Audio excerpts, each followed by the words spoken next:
இன்னைக்கு எங்கெங்கெல்லாம் எக்கனாமிக்ஸோட ஃபண்டமெண்டல்ஸ் வேணுமோ அங்கெல்லாம் நான் கொஞ்சம் ஃபண்டமெண்டல்ஸ் இறங்கிடுவேன். எங்கெங்கெல்லாம் வெறும் மேக்ரோ எக்கனாமிக்ஸ் அண்ட் மைக்ரோ எக்கனாமிக்ஸ்னு சொல்லுவாங்க. மைக்ரோ எக்கனாமிக்ஸ்ன்றது pure economics concept. Mathematics based, statistics based இருக்கும். அதில் மேக்ஸிமம் கொஷின்ஸ் வந்து கேட்க மாட்டாங்க. மேக்ரோவில் தான் கேட்பாங்க. மேக்ரோனா எக்கனாமிக்ஸ் பிரின்சிபல்ஸை கொண்டு வந்து இந்தியாவில் அப்ளை பண்ணுறது, தமிழ்நாடுல அப்ளை பண்ணுறது. அது வந்து நீங்கள் இந்தியன் எக்கனாமின்னு சொல்லுவீங்க. அது இல்லைன்னா தமிழ்நாடுல அப்ளை பண்ணால் அது தமிழ்நாடு எக்கனாமி. எப்பவுமே வந்து எக்கனாமிக்ஸ் தான் வந்து ஒரு விதமாக சயின்ஸாக எடுத்துக்கலாம். ஏன்னா ஸ்டாட்டிஸ்டிக்ஸும் மேக்ஸ் பேஸ்டு அது. ஆனால் Indian economy pure application based, art. நீங்கள் வந்து எக்கனாமிக்ஸை கொண்டு போய், பிரின்சிபல்ஸை கொண்டு போய் உகாண்டாவில் நீங்கள் அப்ளை பண்ணீங்கன்னா அங்கே ஒரு விதமாக இந்தியன் எக்கனாமி, அங்கே உகாண்டன் எக்கனாமி ஒரு விதமாக பிஹேவ் பண்ணும். ஆனால் எக்கனாமிக்ஸ் பிரின்சிபல் சேமு. ஆனால் உகாண்டா வந்து வேற மாதிரி பிஹேவ் பண்ணும். ஏன்னா உகாண்டால சில ரிசோர்ஸஸ் இருக்காது, சில ரிசோர்ஸஸ் இருக்கும். உகாண்டால கிடைக்கிற ரிசோர்ஸஸ் இந்தியாவில் இருக்காது, இந்தியாவில் இருக்கிற ரிசோர்ஸஸ் உகாண்டால இருக்காது. அப்போ அதே எக்கனாமிக்ஸ் பிரின்சிபல்ஸ் தான் கொண்டு வந்து எங்க அப்ளை பண்றீங்க, இந்தியாவில் அப்ளை பண்ணும்போது அது வந்து இந்தியன் எக்கனாமியா இருக்கும். உலகம் ஃபுல்லா எக்கனாமிக்ஸ் சேம், ஆனா economy different. Economy different. So எப்படி ஒரு ஒரு நாட்டுக்கும் ஒரு ஒரு பாலிட்டி இருக்கோ, எப்படி ஒரு ஒரு நாட்டுக்கும் ஒரு ஒரு ஹிஸ்ட்ரி இருக்கோ, எப்படி ஒரு ஒரு நாட்டுக்கும் ஒரு ஒரு ஜாகிரபி இருக்கோ, ஒரு ஒரு நாட்டுக்கும் எக்கனாமி இருக்கும். இது நாலுமே அந்தந்த நாட்டுக்கு சிச்சுவேஷனுக்கு ஏற்ற மாதிரி மாறிடும். ஆனால் மேக்ஸு, சயின்ஸு இதெல்லாம் யூஎஸ்ல படித்தாலும் சேமு, இந்தியாவில் படித்தாலும் சேமு, உகாண்டாவில் படித்தாலும் சேமு. இங்கிலீஷ் மாறாது, புரியுதா? லாங்குவேஜஸ் மாறாது. எல்லா இடத்துலையும் நீங்கள் ஜப்பனீஸ் கற்றுக்கிட்டாலும், இந்தியாவில் கற்றுக்கிட்டாலும் ஜப்பனீஸ், ஜப்பானில் போய் ஜப்பானீஸ் கற்றுக்கிட்டாலும் சேமு. ஆனால் மாறக்கூடிய தன்மை யாருக்கு இருக்கு? சிவிக்ஸ், எக்கனாமிக்ஸ், பாலிட்டி அண்ட் பாலிட்டினா civics, economy, geography and history. இந்த 4 சப்ஜெக்டுக்கு தான் அந்தந்த நாட்டுக்கு தனித்தன்மையா இருக்கும், தனிப்படையா இருக்கும். ஸோ சோஷியல் சயின்ஸ் நீங்க போயிட்டு யூகேல படிச்சுட்டு வந்து நான் இந்தியாவில் நான் வந்து சிவில் சர்வீஸ் பாஸ் பண்ணுவேன்னா நடக்காது. ஏன்னா அங்க உங்களுக்கு யூகே ஹிஸ்ட்ரி, யூகே பாலிட்டி, யூகேவோட ஜியாகிரபி, யூகேவோட எக்கனாமி படிச்சுட்டு. ஆனா சயின்ஸ் படிச்சுட்டு நான் 10th வரைக்கும் சயின்ஸ் யூஎஸ்ல பண்ணேங்க, இங்க வந்து நான் ஐஐடியில படிக்க விரும்புறேன் அப்படின்னா படிக்கலாம். Science is going to be same, but not the social science. சரிங்களா? இந்த 4மே படிச்சாதான் உங்களால் நியூஸ் பேப்பர் புரிஞ்சுக்க முடியும். இப்போ எக்கனாமிக்ஸ் பேஜ், பிசினஸ் பேஜ் ஹிந்துல வர்றது உங்களுக்கு எடிட்டோரியலுக்கு அப்புறம் வரும், அது இன்டர்நேஷனல் நியூஸ் பக்கத்தில் வரும். இதெல்லாம் புரியணும்னா உங்களுக்கு இந்த ஃபண்டமெண்டல்ஸ்லாம் புரியணும். பட்ஜெட் ரிலீஸ் பண்ணுவாங்க எவ்ரி இயர். இப்போ புது ஆட்சி அமைச்சிருக்காங்கல்ல, இப்போ பட்ஜெட் வந்து ரிலீஸ் பண்ணுவாங்க. பட்ஜெட் சமாவேசங்கள் நடக்கும். இப்போ அந்த பட்ஜெட் சமாவேசங்களில் பார்த்தீங்கன்னா உங்களுக்கு வந்து என்னென்ன டேர்ம்ஸ் யூஸ் பண்ணுறாங்களோ அந்தந்த டேர்ம்ஸு அந்த அந்த இதெல்லாம் உங்களுக்கு புரியணும்னா உங்களுக்கு எக்கனாமிக்ஸ் பேக்ரவுண்ட் தேவை. இந்தியன் எக்கனாமி படிச்சிருக்கணும், தமிழ்நாடு எக்கனாமி ஓரளவுக்கு படிச்சிருக்கணும். நம்ம உள்ள போவோம். ஒரு ஸ்டேட்மெண்ட் நான் சும்மா ஏதோ ஒன்று நெட்லேருந்து ஒரு ஸ்டேட்மெண்ட் எடுத்து போட்டிருக்கேன். இந்தியாவோட எக்கனாமிக் growth 5.5% 2014-15 ஏறி இருக்கு. குரோத்னாலேயே ஏற்றம் தான். எக்கனாமி வந்து 5.5% ஏறி இருக்கு அப்படின்றான். எந்த வருஷத்துல சொல்றான் அத? 2014-15. அப்படின்னா இவன் யாரோடைய கம்பேர் பண்றான்? 5.5% ஏறி இருக்கு அப்படின்னா போன வருஷத்தோடன்றதை நம்ம புரிஞ்சுக்கலாம்.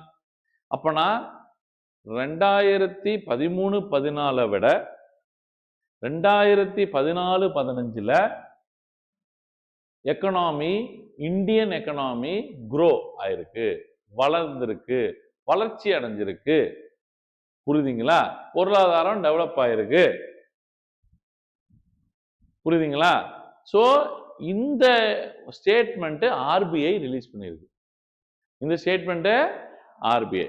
சார் எக்கனாமிக்னா எங்களுக்கு நீங்க சொன்னீங்க ஓரளவுக்கு புரியுது சார். எக்கனாமிக்ஸ்னா சயின்ஸ் நீங்க, அதுல மைக்ரோ மேக்ரோ இருக்கும் நீங்க.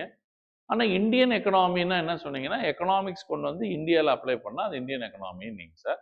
புரிஞ்சுது சார். அது என்ன சார் எக்கனாமிக் growth? சரி சார், இப்போ 5.5% இன்க்ரீஸ் ஆச்சுன்னீங்கல்ல. 2014, 15 5.5% இன்க்ரீஸ் ஆயிருக்குன்னீங்க. எதுக்கு கம்பேர் பண்ணா? அது என்னால புரிஞ்சுக்க முடிஞ்சது. 2013, 14 விட இப்ப 5.5% இன்க்ரீஸ் ஆயிருக்கு. புரியுதுங்களா? சரி சார், அந்த இன்க்ரீஸ் ஆனது என்னது? Economic growth. சார் எக்கனாமிக் growthக்குள்ள என்ன சார் இருக்கும்? அப்படி இன்க்ரீஸ் ஆனது என்ன சார்? அதுதான் நம்மளோட சப்ஜெக்ட். அதுதான் நம்மளோட சப்ஜெக்ட். எக்கனாமிக் growthனா என்ன? எக்கனாமிக் டெவலப்மெண்ட்னா என்ன? growthக்கும் டெவலப்மெண்ட்டுக்கும் வித்தியாசங்கள் என்ன? growth இருந்தா மட்டும் அந்த நாடு வல்லரசு அடையுமா? இல்லைன்னா டெவலப்மெண்ட் கண்டிப்பாக இருக்கணுமா? நான் குழப்பிட்டேன் உங்களை. குழப்பிட்டேன். growthனா என்ன? டெவலப்மெண்ட்னா என்ன? ஒரு எக்கனாமிக் growth அடைஞ்சிருக்கு அப்படின்னா அங்க என்ன வளர்ந்திருக்கு? ஒரு கண்ட்ரி எக்கனாமிக் டெவலப்மெண்ட் ஆயிருக்கு அப்படின்னா அங்க என்ன வளர்ந்திருக்கு?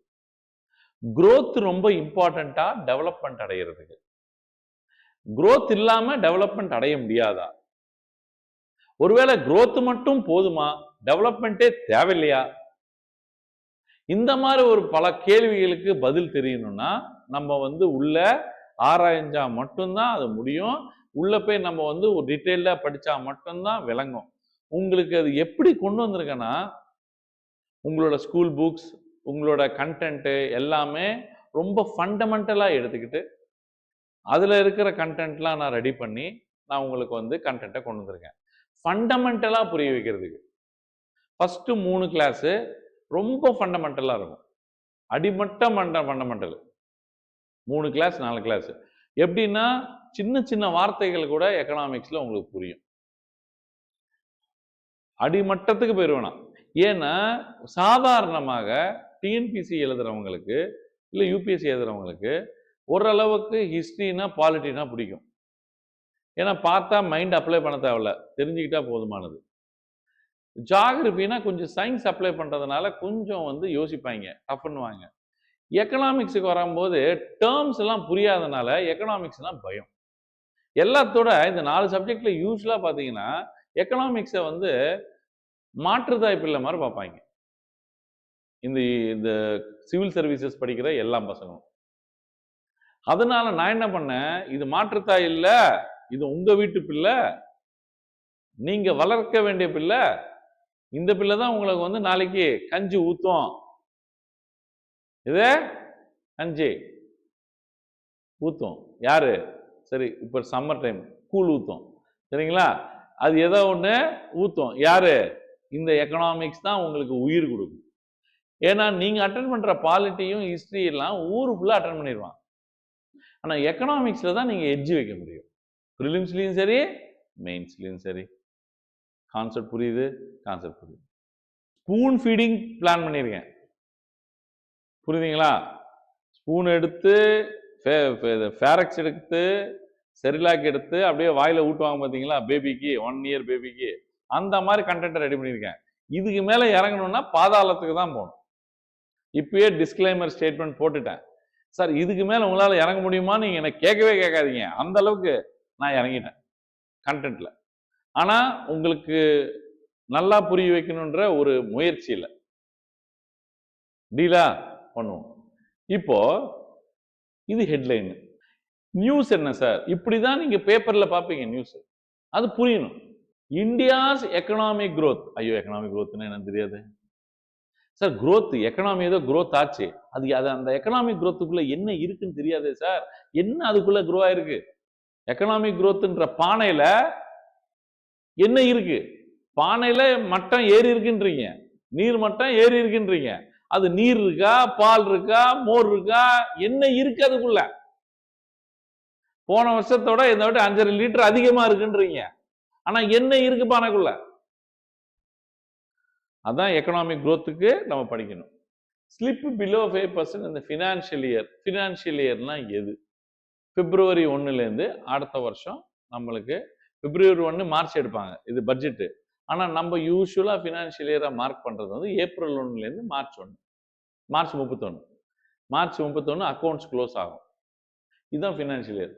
March 14 may accelerate to 5.5%. Next ஃபிஸ்கல்ன்றான் பாருங்க. ஃபிஸ்கல் பீரியட்னா எது? ஃபிஸ்கல் பாலிசினா என்ன? ஃபிஸ்கல்னா anything related to government. Monetary பாலிசினா என்ன? Anything related to banking, RBI. ஃபிஸ்கலுக்கு ரெஸ்பான்சிபிள் கவர்மெண்ட், மானிட்டரிக்கு ரெஸ்பான்சிபிள், மானிட்டரினா பணம். பணம் பட்டுவாடா பண்றது, பணம் வந்து சிஸ்டம்ல எடுக்கிறது, அனுப்புறது, இன்ஃப்ளேஷன் கண்ட்ரோல் பண்றது எல்லாமே பார்த்தீங்கன்னா ஆர்பிஐ. மானிட்டரி பாலிசிக்கு எப்பவுமே அவங்க தான் ஹெட். அப்போ மானிட்டரி பாலிசினா என்ன? அந்த பாலிசினா என்ன? அதுக்குள்ள என்ன இருக்கு? அந்த பானைக்குள்ள என்ன இருக்கு? பிஸ்கல் பாலிசி பானைக்குள்ள என்ன இருக்கு? இது எல்லாத்தையும் படிக்கிறது தான் நம்மளோட கொள்கை. சாதாரணமா நான் டக்குன்னு இதுக்குள்ள போயிருவேன்.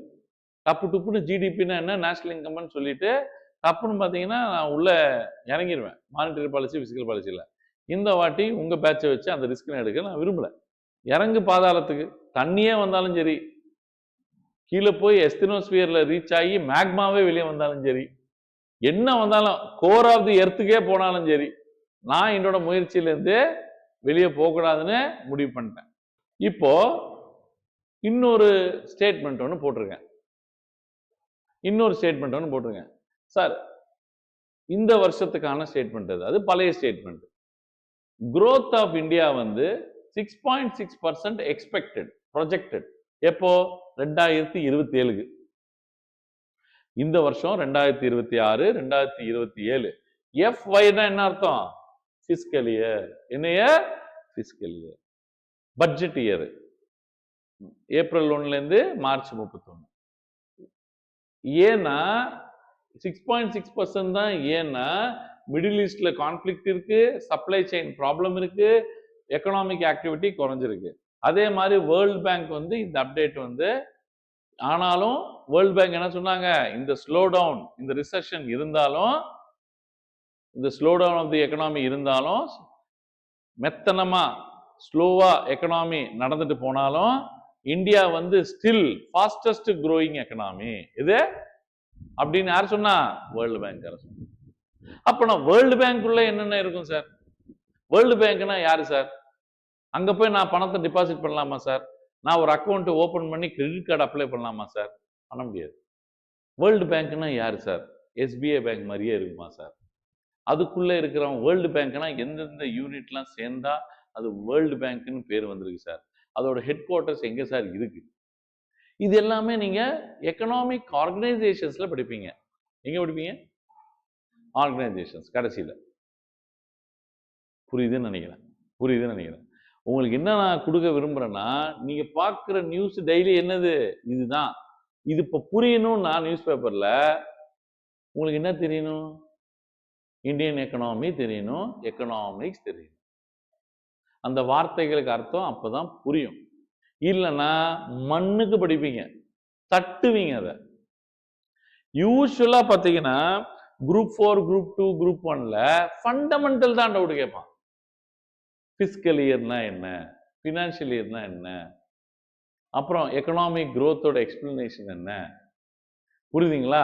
ஸ்லோ டவுன்னா என்ன, வேர்ல்டு பேங்க் எங்க இருக்கு, வேர்ல்டு பேங்க்குள்ள என்னென்ன பேங்க் இருக்கு பாருங்க. இதுல இருந்து ஒரு 3-4 கொஸ்டின் வருது பாருங்க வெளியே. கரண்ட் அஃபேர்ஸ்ல கேட்டான்டா, இது வந்து அந்த புக்ல இருந்து கேட்டான். நம்ம ஒழுங்கா உட்காந்து எல்லாத்தையும் படிச்சிருந்தா கரண்ட் அஃபேர்ஸ் கொஸ்டினே கரண்ட் அஃபேர்ஸ் தெரியாம நீங்க கெஸ் பண்ணி போடலாம். கரண்ட் அஃபேர்ஸ்னா என்ன? இப்ப நடந்த கரண்ட் அஃபேர்ஸ் 10 வருஷத்துக்கு அப்புறம் அது புக்ல வரப்போகுது, அவ்வளவுதான். இப்ப நடந்த 1950ல ரிப்பப்ளிக் டே செலிப்ரேட் பண்ணாங்க. இப்ப அது ஹிஸ்டரி, அப்ப அது current affairs. First ever republic டே கரண்ட் அஃபேர்ஸ். அது கரெக்டா? அப்புறம் அதே தமிழ்நாடு பட்ஜெட்லயோ இந்தியா பட்ஜெட்லயோ இல்லைன்னா அப்படியே பாத்தீங்கன்னா நியூஸ் பேப்பர்லயோ இந்த மாதிரி ஒரு கிராஃப்லாம் பார்ப்பீங்க, பார் டயக்ராமோட. இந்தியா வந்து 6.3% வந்து 2025ல இம்ப்ரூவ் ஆயிருக்கு எக்கனாமிக் growth. மிச்ச கண்ட்ரிஸ் எல்லாம் வேர்ல்டுனா வேர்ல்டு ஆவரேஜ், இது உலகத்தோட ஆவரேஜ். யுஎஸ்ஏ இவ்வளோ, ஏன்னா யூஎஸ்ஏ ஆல்ரெடி டெவலப்டு எக்கனாமி, அதனால கம்மியாக தான் டெவலப் ஆகும். இது டெவலப்டு எக்கனாமியா இருந்தாலும் இவன் வந்து வேற லெவலில் இம்ப்ரூவ் ஆயிட்டு இருக்கான். இந்தியா வந்து டெவலப்பிங் எக்கனாமி. அப்படின்னா டெவலப்டுக்கு, டெவலப்பிங்க்கு, அண்டர் டெவலப்டுக்கு என்ன சார் வித்தியாசம்? இதுதானே சார் கொஸ்டினு. இந்த மாதிரி கொஸ்டின் கேட்கும் போது தான் சார் என்னால வந்து கரெக்டா போட முடியல.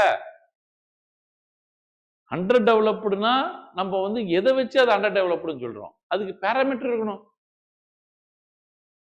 பேராமீட்டர்னா என்ன? அளக்கிறதுக்கு. இவங்களுக்கு காய்ச்சல் இருக்குன்றேன், இவங்களுக்கு ஒரு மிதமான காய்ச்சல் இருக்குன்றேன், இவங்களுக்கு தீவிர காய்ச்சல் இருக்குன்றேன். எதை வச்சு சொல்றீங்கன்னா நான் டெம்பரேச்சரை வச்சு சொல்றேன்னு. அதே மாதிரி ஒரு கண்ட்ரி அண்டர் டெவலப்டுனா, டெவலப்டுனா, டெவலப்பிங் அப்படின்னா எதை வச்சு சொல்றீங்க சார் நீங்க கேட்பீங்களா கேட்க மாட்டீங்களா? நான் economic growth and economic development இது ரெண்டும் வச்சு சொல்லுவேன்.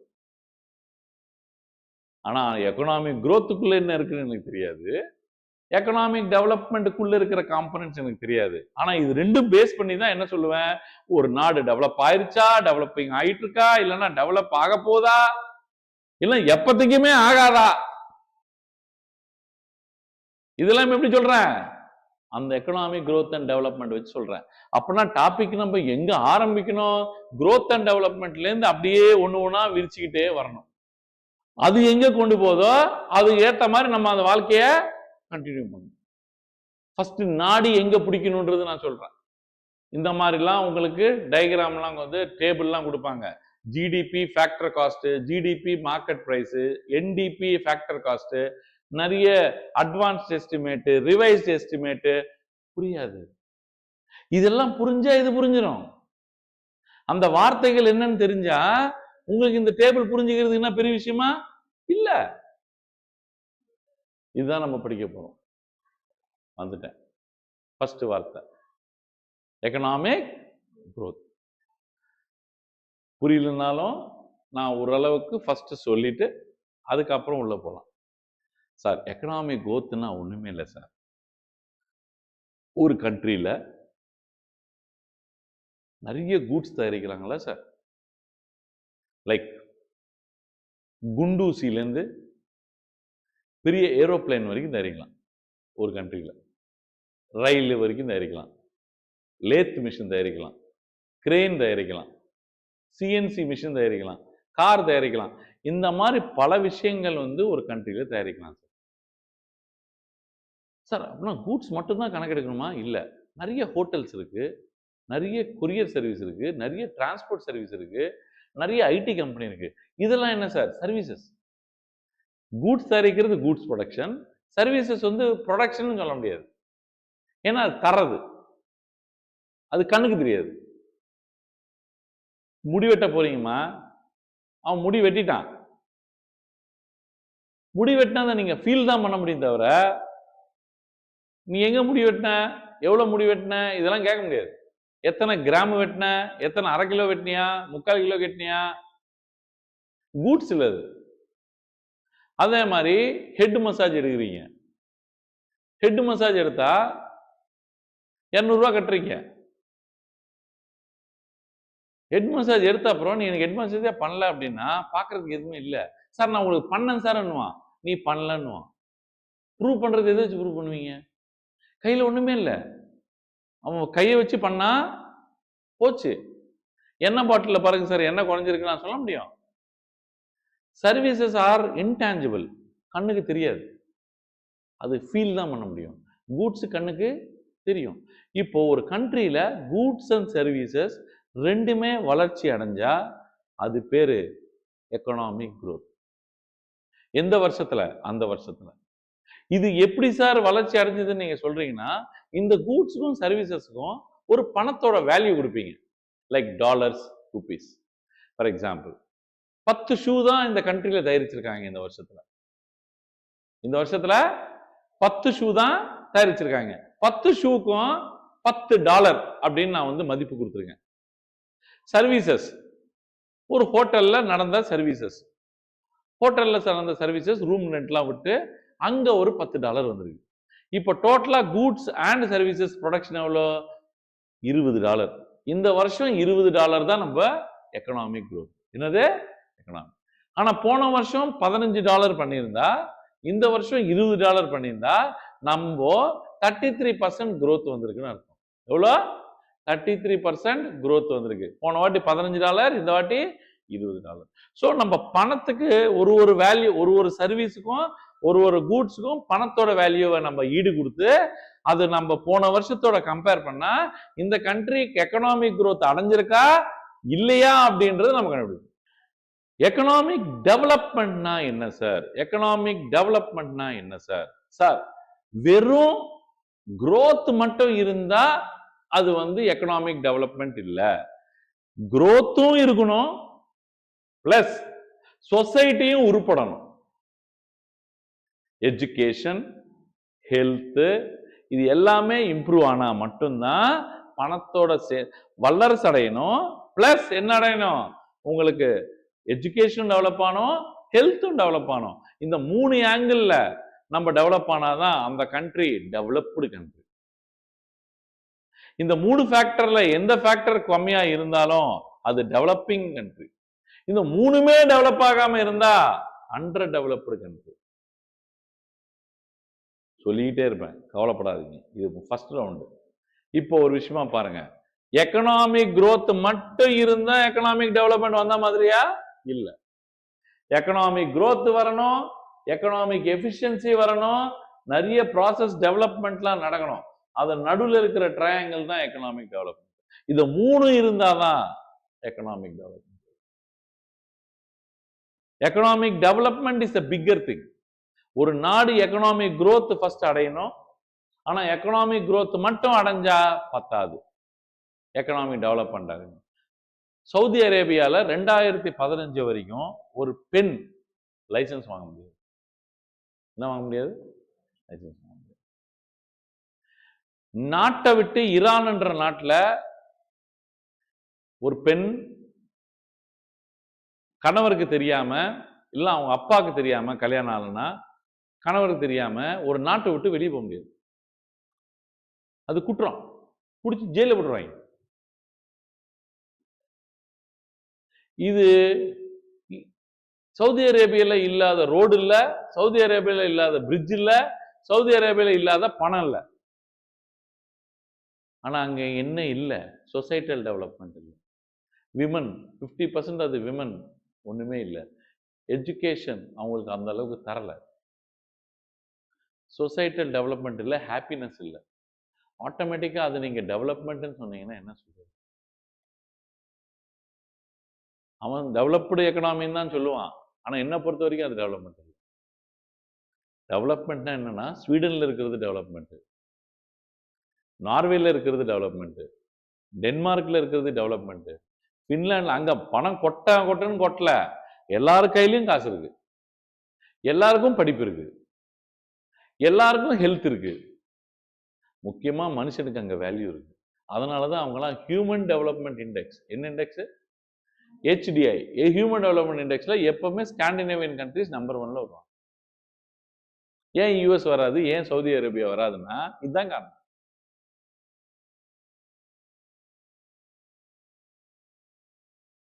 டெவலப்மெண்ட்டை பத்தி பார்ப்போம். நிறைய எக்ஸாம்பிள்ஸ் வச்சிருக்கேன், நிறைய படங்கள், அனிமேஷன்ஸ் இதெல்லாம் ட்ரை பண்ணியிருக்கேன், நிறைய ஸ்கூல் புக்ஸ் ரெஃபர் பண்ணியிருக்கேன், நிறைய வார்த்தைகளை உடைச்சிருக்கேன் உங்களுக்கு புரிய வைக்கிறதுக்கு. எக்கனாமிக் growthக்கும் டெவலப்மெண்ட்டுக்கும் வித்தியாசம் என்ன சார் அப்படின்னு கேட்டா, நான் ஆல்ரெடி சொன்னது மாதிரி சார், இது வந்து டெவலப்டு கண்ட்ரீஸ்ல வந்து எக்கனாமிக் growth சார், இது வந்து அண்டர் டெவலப்டு கண்ட்ரீஸ்ல எக்கனாமிக் டெவலப்மெண்ட்டை பத்தி பேசுவாங்க. ஆனா ஆல்ரெடி டெவலப் ஆயிட்டாங்க, இவங்க வெறும் growth மட்டுமே தான் பேசுவாங்க. இப்போ சைனாவும் யூஎஸும் எக்கனாமிக் growth பத்தி தான் பேசுவாங்க. ஏன்னா அங்க வந்து எஜுகேஷன் எல்லாருக்குமே இருக்கு, ஹெல்த் எல்லாருக்குமே இருக்கு, எல்லாருக்கும் ஓரளவுக்கு கையில காசு இருக்கு. இனிமேட்டு அடுத்த லெவலுக்கு எக்கனாமி போனதுக்கு தான் வெறும் growth மட்டும் பார்த்தா போதும், ஏன்னா கண்ட்ரி ஓவராலா டெவலப் பண்ணிட்டாங்க. ஆனா ஒரு கண்ட்ரியில economic growth under developed country like உகாண்டாலாம் பார்த்தீங்கன்னா எக்கனாமிக் growth-ஓட சேர்த்து என்ன பார்க்கணும், ஹெல்த்தும் எஜுகேஷன் கூட பார்க்கணும். லைக் இந்தியாவில் மாதிரி கண்ட்ரி. இந்தியாவில் இன்னும் இல்லிட்ரஸி குறையல. இந்தியாவில் இன்னும் மால் நியூட்ரிஷன் குறையல, அண்டர் நியூட்ரிஷன் குறையல. சத்து ஊட்டச்சத்து இல்லாம இறக்குறவங்க அதிகமான ஆளுங்க நம்ம இந்தியாவில். புரியுதுங்களா? பசியில சாப்பிட்றவங்களும் ஜாஸ்தி.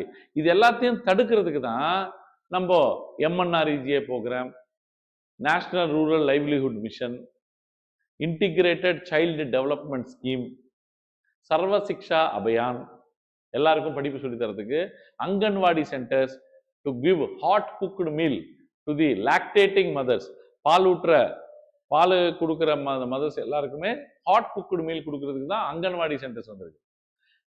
Mid day meal scheme, morning breakfast scheme, இது எல்லாமே ஏன் கொண்டு வராங்கன்னு நினைக்கிறீங்க? அவங்கள படிக்க வைக்கணும், அவங்கள தக்க வைக்கணும், அவங்களுக்கு ஆரோக்கியமா இருக்கணும். இப்படி இருந்தா மட்டும்தான் நாளைக்கு இவங்க 2 பேரும் ஹெல்த் எஜுகேஷன் கொடுத்தாதான் அவன் ஒரு ரிசோர்ஸா மாறுவான். நாளைக்கு அவன் ஒரு வேலைக்கு போவான், ஒரு கம்பெனி வைப்பான், அவன் ஜிடிபிக்கு யூஸ்ஃபுல்லா இருப்பான், எக்கனாமிக் growth-க்கு யூஸ்ஃபுல்லா இருப்பான். அவன் ஒரு ஷூ தயாரிப்பான், ஒரு பெண்ணு தயாரிப்பான், அந்த பெண்ணை தயாரிச்சு அதுக்கு ஒரு மதிப்பு கொடுப்பான். அந்த மதிப்பு தான் அவன் எக்கனாமிக் growth-ல போய் சேரும். ஸோ அவன் வேஸ்ட்ஃபுல்லாவா இருக்கான்னு வச்சுக்கோங்களேன், கிரிமினலா மாறுவான். இன்னும் எக்கனாமியா இன்னும் சரிச்சிருவான் கீழே. அதேதான் சேஞ்ச் ரொம்ப ஸ்லோவா இருக்கும். Change continuous and spontaneous. நிறைய நீங்க ஸ்கூல்ஸ் எஸ்டாப்ளிஷ் பண்ணி, காலேஜஸ் எஸ்டாப்ளிஷ் பண்ணி, ஹாஸ்பிட்டல்ஸ் எஸ்டாப்ளிஷ் பண்ணலாம். நீங்க ஸ்பான்டேனியஸா டெவலப்மெண்ட் இருக்கலாம். எப்படின்னா ஒரு விதமா நான் சொல்றது, ஃபர்ஸ்ட் எவனுக்கா இருந்தாலும் ஃபர்ஸ்ட் இன்கம் இன்க்ரீஸ் பண்ணணும். அதுக்கு உங்களுக்கு எம்ப்ளாய்மெண்ட் கிடைச்சிருக்கணும். எம்ப்ளாய்மெண்ட் கிடைச்சிருக்கணும்னா அந்த கண்ட்ரி எக்கனாமிக் டெவலப்மெண்ட் அடைஞ்சிருக்கணும். ஹெல்த் எஜுகேஷன் ரெண்டுமே கொடுத்துருக்கணும். அப்போதான் அவனுக்கு எம்ப்ளாய்மெண்ட் கிடைக்கும், அப்போதான் அவனுக்கு இன்கம் வரும். இன்கம் வந்தாதான் அவன் திரும்பி அடுத்த பிள்ளைங்களுக்கு அவனுக்கு திரும்பி எஜுகேஷனுக்காகவும் ஹெல்த்துக்காகவும் அவன் ஸ்பெண்ட் பண்ணுவான். அது ஸ்பெண்ட் உடனே குவாலிட்டி ஆஃப் லைஃப் குழந்தைங்களதும் இன்க்ரீஸ் ஆகும், அவன்தும் இன்க்ரீஸ் ஆகும்.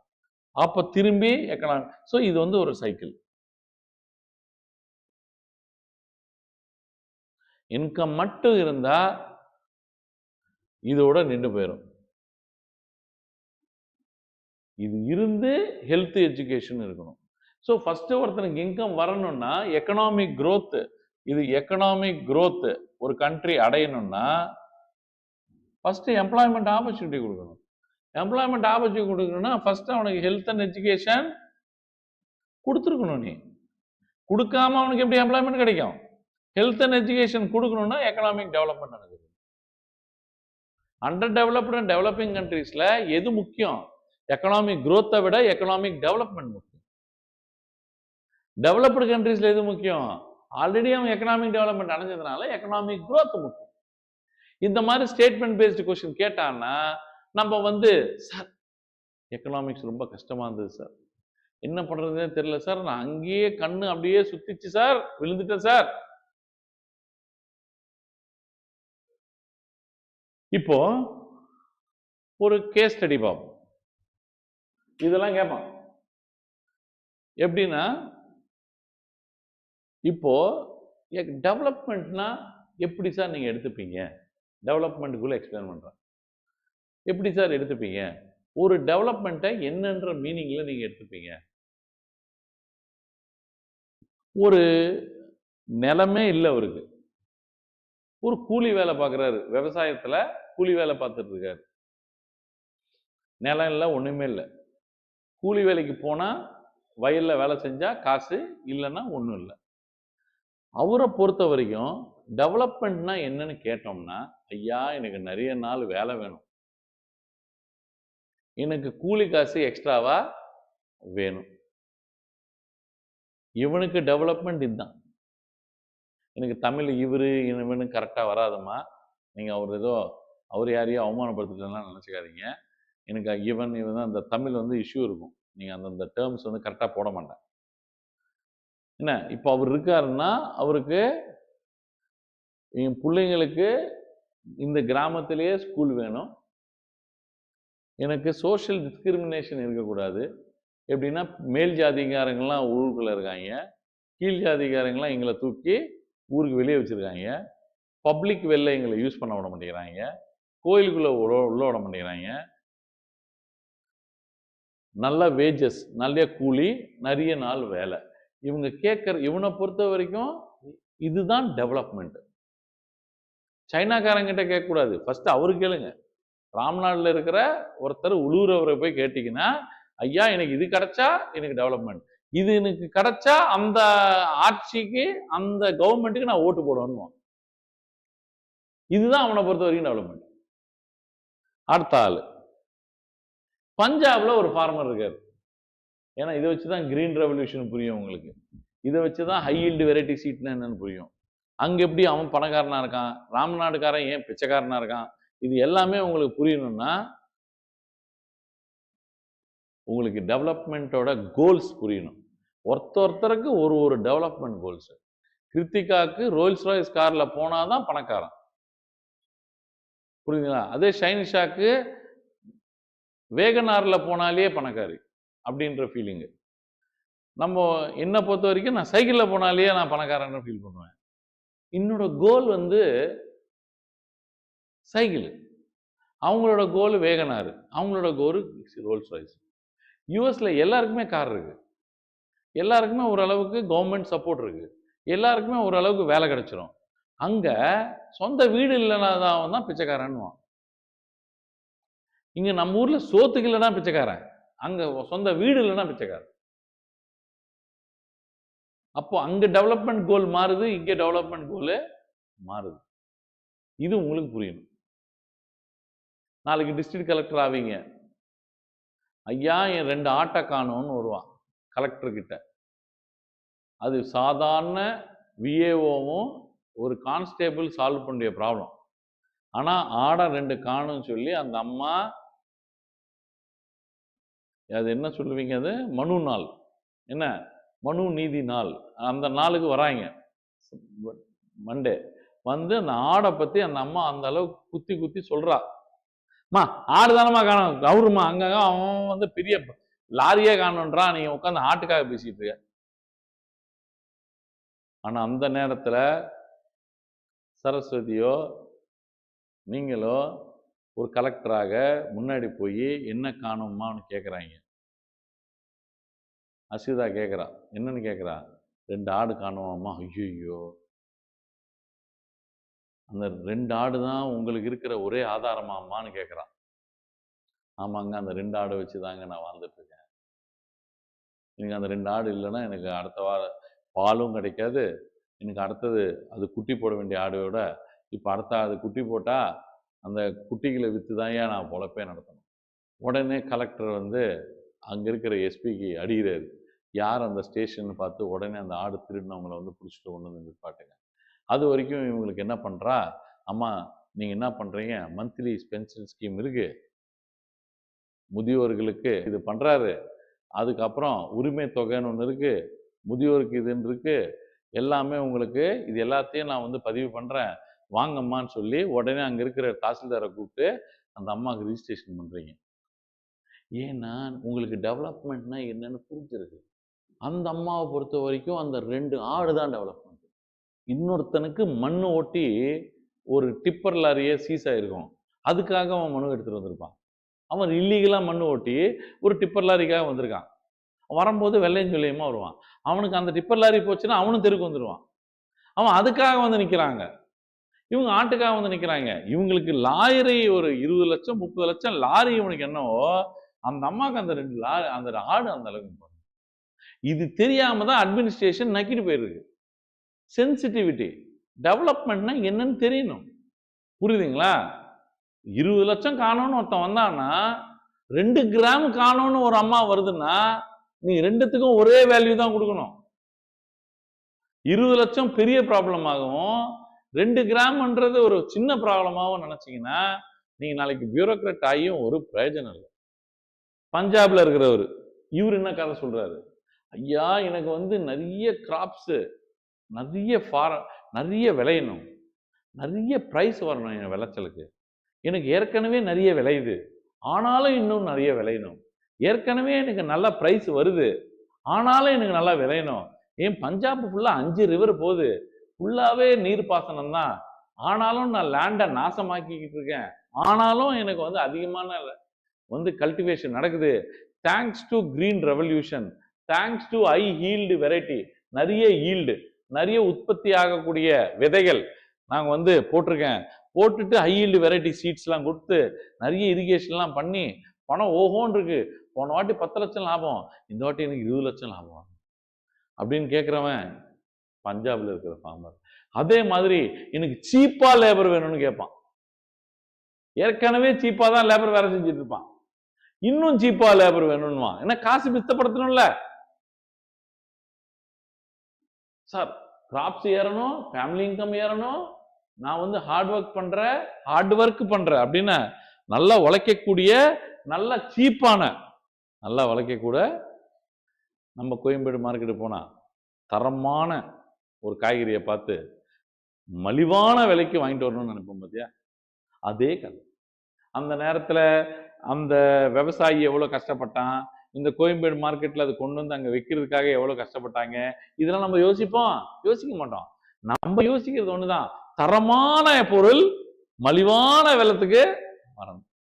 சார் என் வாழ்க்கையே பாதி அப்படிதான் சார் ஓட்டிட்டு இருக்க, நீங்க வந்து இதுலயே கை வச்சுட்டீங்களா, நான் எங்க சார் போவேன். புது டிசைன்ஸ்லாம் எடுத்து வைங்கன்னு வைங்க. போத்தீஸுக்கு போவீங்க, சென்னை சில்க்ஸ் போவீங்க, சரணா ஸ்டோன்ஸு, அவன் புது டிசைன்ஸ்லாம் எடுத்து வச்ச அப்புறம் இவ்வளோ விலைலாம் வேணான்னு வைங்க. புது டிசைன்ஸு கம்மியான விலையில் இப்படி வரும். ராமநாதபுரம் சிவகங்கை பார்த்தீங்கன்னா, ஐயா எனக்கு மழை பெஞ்சா போதும், தண்ணி விட்டா போதும், பக்கத்து வயலுக்காரனுக்கு போர் இருக்கு, அவன்கிட்ட இருந்து எனக்கு தண்ணி கொஞ்சம் விட்டா போதும், நீர் விட்டா போதும், டேம் திறந்து விட்டா போதும், இதுதான் அவனோட வேலை. வானம் பார்க்குறவங்க. இவனை பொறுத்த வரைக்கும் டெவலப்மெண்ட்னா என்னன்னா, கங்காதேவி அண்ட் வருண பகவான், இவங்க 2 பேர் தான். ஃபினான்ஸ் மினிஸ்டர் வருண் பகவான், இரிகேஷன் மினிஸ்டர் கங்காதேவி. மேலேருந்து மழை பெஞ்சு தண்ணி விட்டா காவால இவன் வாழ்ந்துட்டு போயிடுவான். பெருசாலாம் ஆசை இல்லை, டொனால்டு ட்ரம்ப் ஆகணும், தமிழ்நாடு சிஎம் ஆகணும் அப்படின்ற கனவு யாருக்குமே இல்லை. இவனை பொறுத்த வரைக்கும் டெவலப்மெண்ட்னா என்னன்னா இதுதான். சரியா?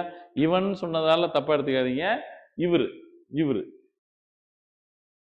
அதே ஒரு கிராமத்துல ஒரு பெண் இருக்கா, அது ஒரு நல்ல குடும்பம், ஒரு middle class, above middle class family, நல்ல வயல் தோட்டம்லாம் வச்சிருக்காங்க. அந்த பெண்மணி கல்யாணம் பண்ணிக்கிட்டு ஹவுஸ் ஒய்ஃபா இருக்கா. அவங்கள பொறுத்த வரைக்கும் டெவலப்மெண்ட்னா என்னன்னு பாருங்க.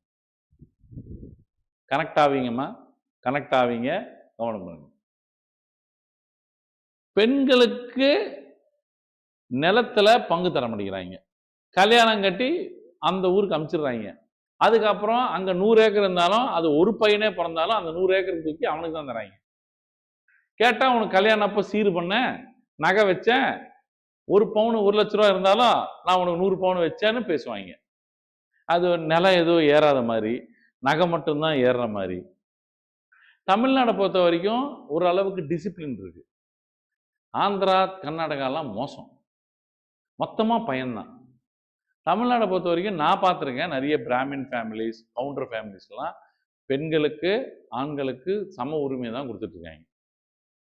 நம்ம தமிழ்நாடு ஆக்சுவலி ஜெர்மனி மாதிரி தான் எல்லா விஷயத்துலையும். ஆனால் வந்து இப்போ டெவலப்மெண்ட்டு அந்த மாதிரி விஷயத்துல இல்லை. நான் என்ன சொல்கிறேன்னா, அந்த மைண்ட் திங்கிங் ப்ராசஸ், எல்லாருக்கும் சம உரிமை கொடுக்கணும். கடவுள் பக்தி இருக்கிறவன் கடவுள் பக்தியில் போங்க, கடவுள் பக்தி இல்லாதவன் கடவுள் பக்தி இல்லாத பாதையில் போங்க. ஒருத்தன் சனாத்தனம் வேணான்னுவான், ஒருத்தன் சனாத்தனம் வேணும்னுவான். சனாத்தனம் டெஃபினிஷன் என்னன்னு உட்காந்து கூகுளில் வச்சு அது என்னமோ வருது. புரியுதாம்மா? ஸோ இந்த அம்மாவுக்கு 2வது பாயிண்ட்டை பாருங்க, இது 2மே இல்லை. ஒரு பெண்மணிக்கு, ஒரு நல்ல குடும்பத்தில் பிறந்த பெண்மணிக்கு ஒரு வீட்டில் ரெஸ்பெக்ட் இல்லை, டிக்னிட்டி இல்லை. சார் நீங்கள வந்து அவளை பொறுத்த வரைக்கும் டெவலப்மெண்ட்னா என்னன்னா, எனக்கு ரெஸ்பெக்ட் கொடுத்தா போதும், எனக்கு டிக்னிட்டியா என்ன புருஷங்காரன், என் பிள்ளைங்க, என் தம்பி, எங்க அப்பா, ஊருக்காரங்க எனக்கு மரியாதை கொடுத்தா போதும். நான் நல்ல குடும்பத்தில் பிறந்தேன், நல்ல வீட்டு குடும்பத்துக்கு தான் வாக்குப்பட்டு வந்திருக்கேன். ஆனா அங்க எனக்கு ரெஸ்பெக்ட் இல்ல. ரெஸ்பெக்ட்னா என்ன தெரியுமாம்மா? அவ கிடக்குறா, அவளை கேட்கவே தேவையில்ல. அவ கிடக்குறா, அவகிட்ட என்ன சொல்றது? எந்த விஷயத்தையும் அவங்க கிட்ட கன்சல்ட் பண்ணாம இருக்குது. அவங்கள வீட்ல சமைக்கிறதுக்கு கூட அவங்களுக்கு அந்த உரிமை இல்ல. இன்னைக்கு இதுதான் பண்ணணும்னு பண்ண வைப்பாங்க. அந்த அம்மாவுக்கு ஒரு விஷயத்த பண்ணி சாப்பிடணும்னா கூட டைம் பத்தாது. காலையிலேருந்து உழைப்பாங்க, மத்தியானம் ஆயிரும், மத்தியானத்துலேருந்து உழைப்பாங்க, சாயங்காலம் ஆயிரும், சாயங்காலத்துல உழைப்பாங்க, ராத்திரி ஆயிரும். இவங்கள பொறுத்த வரைக்கும் ரெஸ்பெக்ட், டிக்னிட்டி கொடுத்தா டெவலப்மெண்ட். பிள்ளைங்களுக்கு நல்ல குவாலிட்டி எஜுகேஷன் கொடுத்தாலேயே எனக்கு அது டெவலப்மெண்ட் தான் நினைப்பேன். எப்படியோ எனக்கு மரியாதை கிடைக்கல, என் பிள்ளைங்களாவது நல்லா பறந்து போட்டோம் அப்படின்னு அந்த அம்மா நினைக்கும். ஸோ அதை பொறுத்த வரைக்கும் டெவலப்மெண்ட். அப்புறம் அப்படியே வாங்க கதைக்கு. அன்எம்ப்ளாய்டு ஒரு யூத் இருக்கான், அதுவும் சிட்டியில் இருக்கான். சிட்டியில் டவுனில் இருக்கிற ஒரு அன்எம்ப்ளாய்டு ஒரு இளைஞன் கரெக்டா ஒருத்தர் இருக்கார். அவரை பொறுத்த வரைக்கும் டெவலப்மெண்ட்னா என்னன்னா, வேலை கச்சா போதுங்க, அதாங்க டெவலப்மெண்ட். ஜோசியக்காரனுக்குலாம் அப்பாயின்மெண்ட் போடுறீங்க, டிஎன்பிசியில் ஒரு நோட்டிஃபிகேஷன் விடக்கூடாதா? யூபி புரியுதா? ஒரு விட்டுட்டு ஏதோ ஒரு 4 பேருக்கு வேலை கன்ஃபார்ம் பண்ணக்கூடாதா? அந்த வேலையை பார்க்காம இருக்கீங்களே. அவனை நாசம் பண்ணி அவன் ஜென்மத்தில் அந்த ஜோசிக்காரன் முகம் காட்டாத அளவுக்கு முடிச்சு விட்டாங்க. புரியுதா? பாவம் அவர் எங்கேயோ ஓரத்தில் எடுத்துட்டு போயிருப்பாரு, அவர் ரோட்டுக்கு இழுத்து.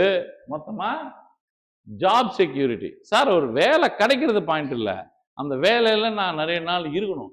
எப்போ எடுத்துருவாங்களோன்னு ஐடி ஜாப்ல உட்காந்து ஆர்டிபிஷியல் இன்டெலிஜென்ஸ் வந்துருச்சுன்னு சொல்லிட்டு பக்கு பக்கு பக்கு பக்குன்னு இருக்காங்க பாருங்க. இவனை பொறுத்த வரைக்கும் ரெஸ்பெக்ட், டிக்னிட்டி, ஹானர், வேஜஸ் அதெல்லாம் பாயிண்ட் இல்லை, வேலை கிடைக்கணும், அந்த வேலை தக்க வச்சுக்கணும். இதுதான் அவனை பொறுத்த வரைக்கும் என்னது டெவலப்மெண்ட். இது டெவலப்மெண்ட். அதே பயங்கரமான பாஷ் ஃபேமிலி, யோ ஃபேமிலி, படிக்கிறது சர்ச் பார்க்கில் படிச்சிருப்பாங்க. அதுக்கப்புறம் அப்படியே நாங்கள் பயங்கரமாக பப்ஸு டிஸ்கோஸ்லாம் போய் பார்ட் டைமில் படித்து இன்ஜினியரிங் பாஸ் பண்ணியிருப்பாங்க. படிச்சுட்டு மேக்ஸிமம் டைமு யூகே போகலாமா யூஎஸ் போகலாமான்னு யோசிச்சுட்டு இருப்பாங்க. இந்த அம்மாவை பொறுத்த வரைக்கும் டெவலப்மெண்ட்னா என்னன்னு கேட்டிங்கன்னா, எவன் போய் எங்கே போய் என்ன பண்ணுவான்னு தெரியாது.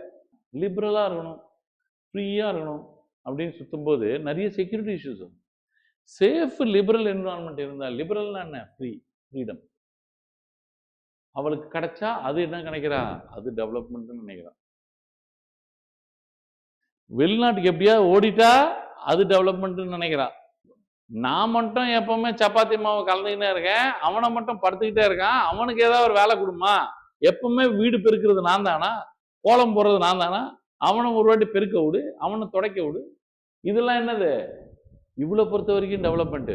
ஈரான்காரன் அங்கே செத்துக்கிட்டு இருக்கான், இஸ்ரேல்காரனுக்கு பாம்பு விழுந்துட்டு இருக்கு, அந்த அம்மாக்கு தேவையில்லை.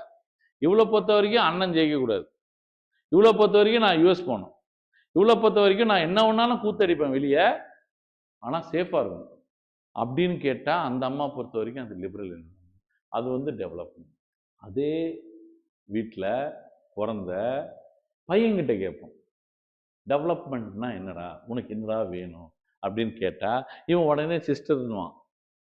அவன் பிரதர்னால இவன் உடனே கேர் ஃப்ரீ லைஃப் இருக்கும், ஸ்டடி அப்ராடு, சிஸ்டரு கண்டிப்பாக ஒர்க்கை ஷேர் பண்ணணும் அப்படின்னு நினைப்பான். அதே இப்போதான் சென்டிமெண்ட்டுக்கு வந்திருக்கேன். ஒரு ஆதிவாசி மகிழா, ஒரு மலைவாசி பெண், நர்மதா வேலியில் நர்மதா ரிவர் போகிற இடத்துல மலையில் தங்கியிருக்காங்க. இவங்களை பொறுத்த வரைக்கும் டெவலப்மெண்ட்னா என்னன்னு கேட்டால், எங்களை ஃபாரஸ்டில் வாழ விடுங்க, இங்கே வாழ்க்கையை வச்சு கூத்தடிக்காதீங்க, டெவலப்மெண்ட்ன்ற பேரில் இங்கே ஒரு டேம் கட்டாதீங்க, டேம் கட்டி ஒரு கிட்டத்தட்ட ஒரு 100 ஊரை முழுங்க வச்சிடாதீங்க, நாங்கள் வேற எங்கேயோ வாழ வைக்கணும்னு சொல்லி எங்களை கொண்டு போய் சிட்டியில் போய் உட்கார வைக்காதீங்க, அந்த நாகரிகத்தோட அந்த சிவிலைசேஷனில் எங்களால் வாழ முடியாது, காட்டில் வாழறதே எங்களுக்கு எவ்வளோ பெட்ரு, மிருகங்களை டீல் பண்ணுறதே எங்களுக்கு பெட்ரு மனுஷங்களை டீல் பண்ணுறதை விட. ஆனால் டேமு கட்டணும், நிறைய எலக்ட்ரிசிட்டி எடுக்கணும், அந்த எலக்ட்ரிசிட்டிலேருந்து நிறைய இண்டஸ்ட்ரி வைக்கணும், அதுதான் டெவலப்மெண்ட்டுன்னுவான். யாரு? அதானி, அம்பானி, டாட்டா எல்லாம். ஆனா இவங்க என்ன சொல்றாங்க, எப்பா சின்ன சின்னதா டேம் கட்டிக்கோங்கப்பா, ஊரே முழுங்குற அளவுக்கு வைக்காதீங்கப்பா, வாட்டர் டைவர்ஷன் பண்ணுங்கப்பா, சின்னதாக ஏதோ ஒன்று பண்ணிக்கோங்கப்பா. என்னப்பா இவ்வளோ பெரிய டேம் கட்டி நீங்கள் வந்து 150 அடி 160 அடிக்கு நீங்கள் வந்து ரிசர்வேர்லாம் வச்சிங்கன்னா எந்த ஊர் நிற்கும்? இங்கே எல்லாரும் காலகாலமாக நான் இங்கே தான் வாழ்ந்துட்டு இருக்கோம் நாங்கள். அப்படியே ஆதிவாசி மகிழாக்கு ஆப்போசிட்டாக இருக்கிறவங்க தான் business man, industrialist.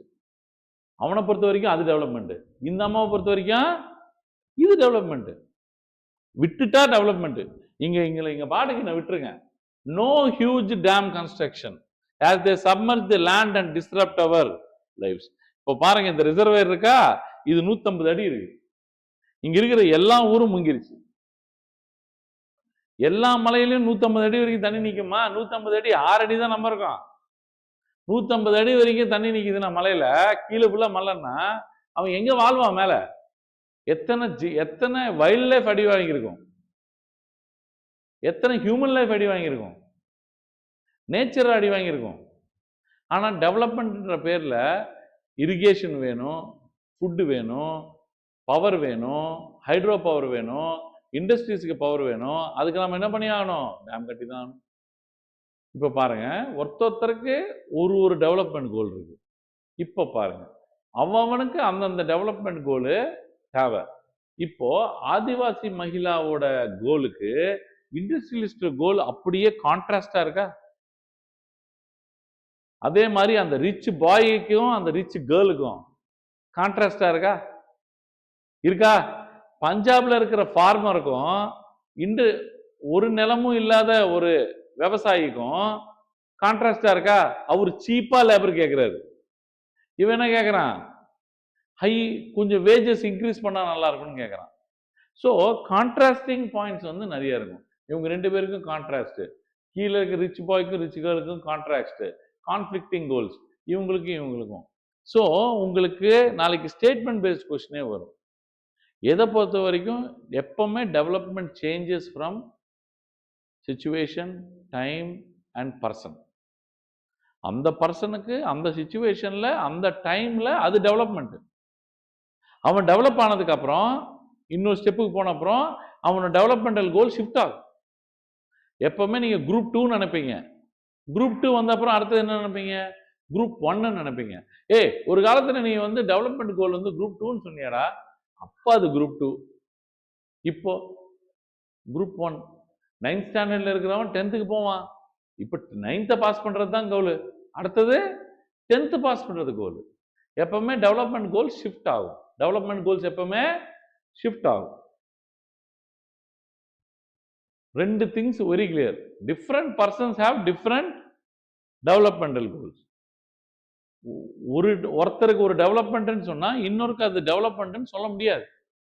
What may be development for one person is not the development goal for another person. புரியுதுங்களா? அஸ்விதாக்கு எது டெவலப்மெண்ட் கோலோ அது வந்து கண்டிப்பா உங்களுக்கு அது இல்லை. உங்களுக்கு என்ன டெவலப்மெண்ட் கோலோ அது சரஸ்வதிக்கு இல்லை. புரியுதுங்களா? இப்போ கண்டிப்பாக ஒண்ணு மட்டும் எல்லா இடத்துலயும் மேட்ச் ஆகிறது என்னன்னு பாத்தீங்கன்னா பணம். கண்டிப்பா எல்லாருக்குமே ஸ்டடிஸ் பண்ணணும்னாலும் சரி, டேம்ஸ் கட்டணும்னாலும் சரி, ஆதிவாசி மகளா வாழணும்னாலும் சரி, எல்லாருக்கும் பணம் வரணும், இன்கம் ஏறணும், பிளஸ் அதர் கோல்ஸ். ஸோ அதுதான் நான் சொன்னேன். இதுன்னா எக்கனாமிக் growth பிளஸ் அதர் கோல்ஸ்னு வரும்போது என்ன ஆகுது? Economic develop.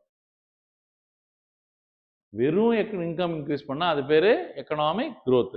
அதர் இம்பார்ட்டன்ட் கோல்ஸும் நம்ம நிறைவேற்றினா அது என்னது? எஜுகேஷன், ஹெல்த், இதெல்லாம் இன்க்ரீஸ் பண்ணா அது என்னது? இப்போ ஒருத்தர் சொன்னார்ல, எனக்கு சொசைட்டில எங்களை வந்து தள்ளி வச்சிருக்காங்க.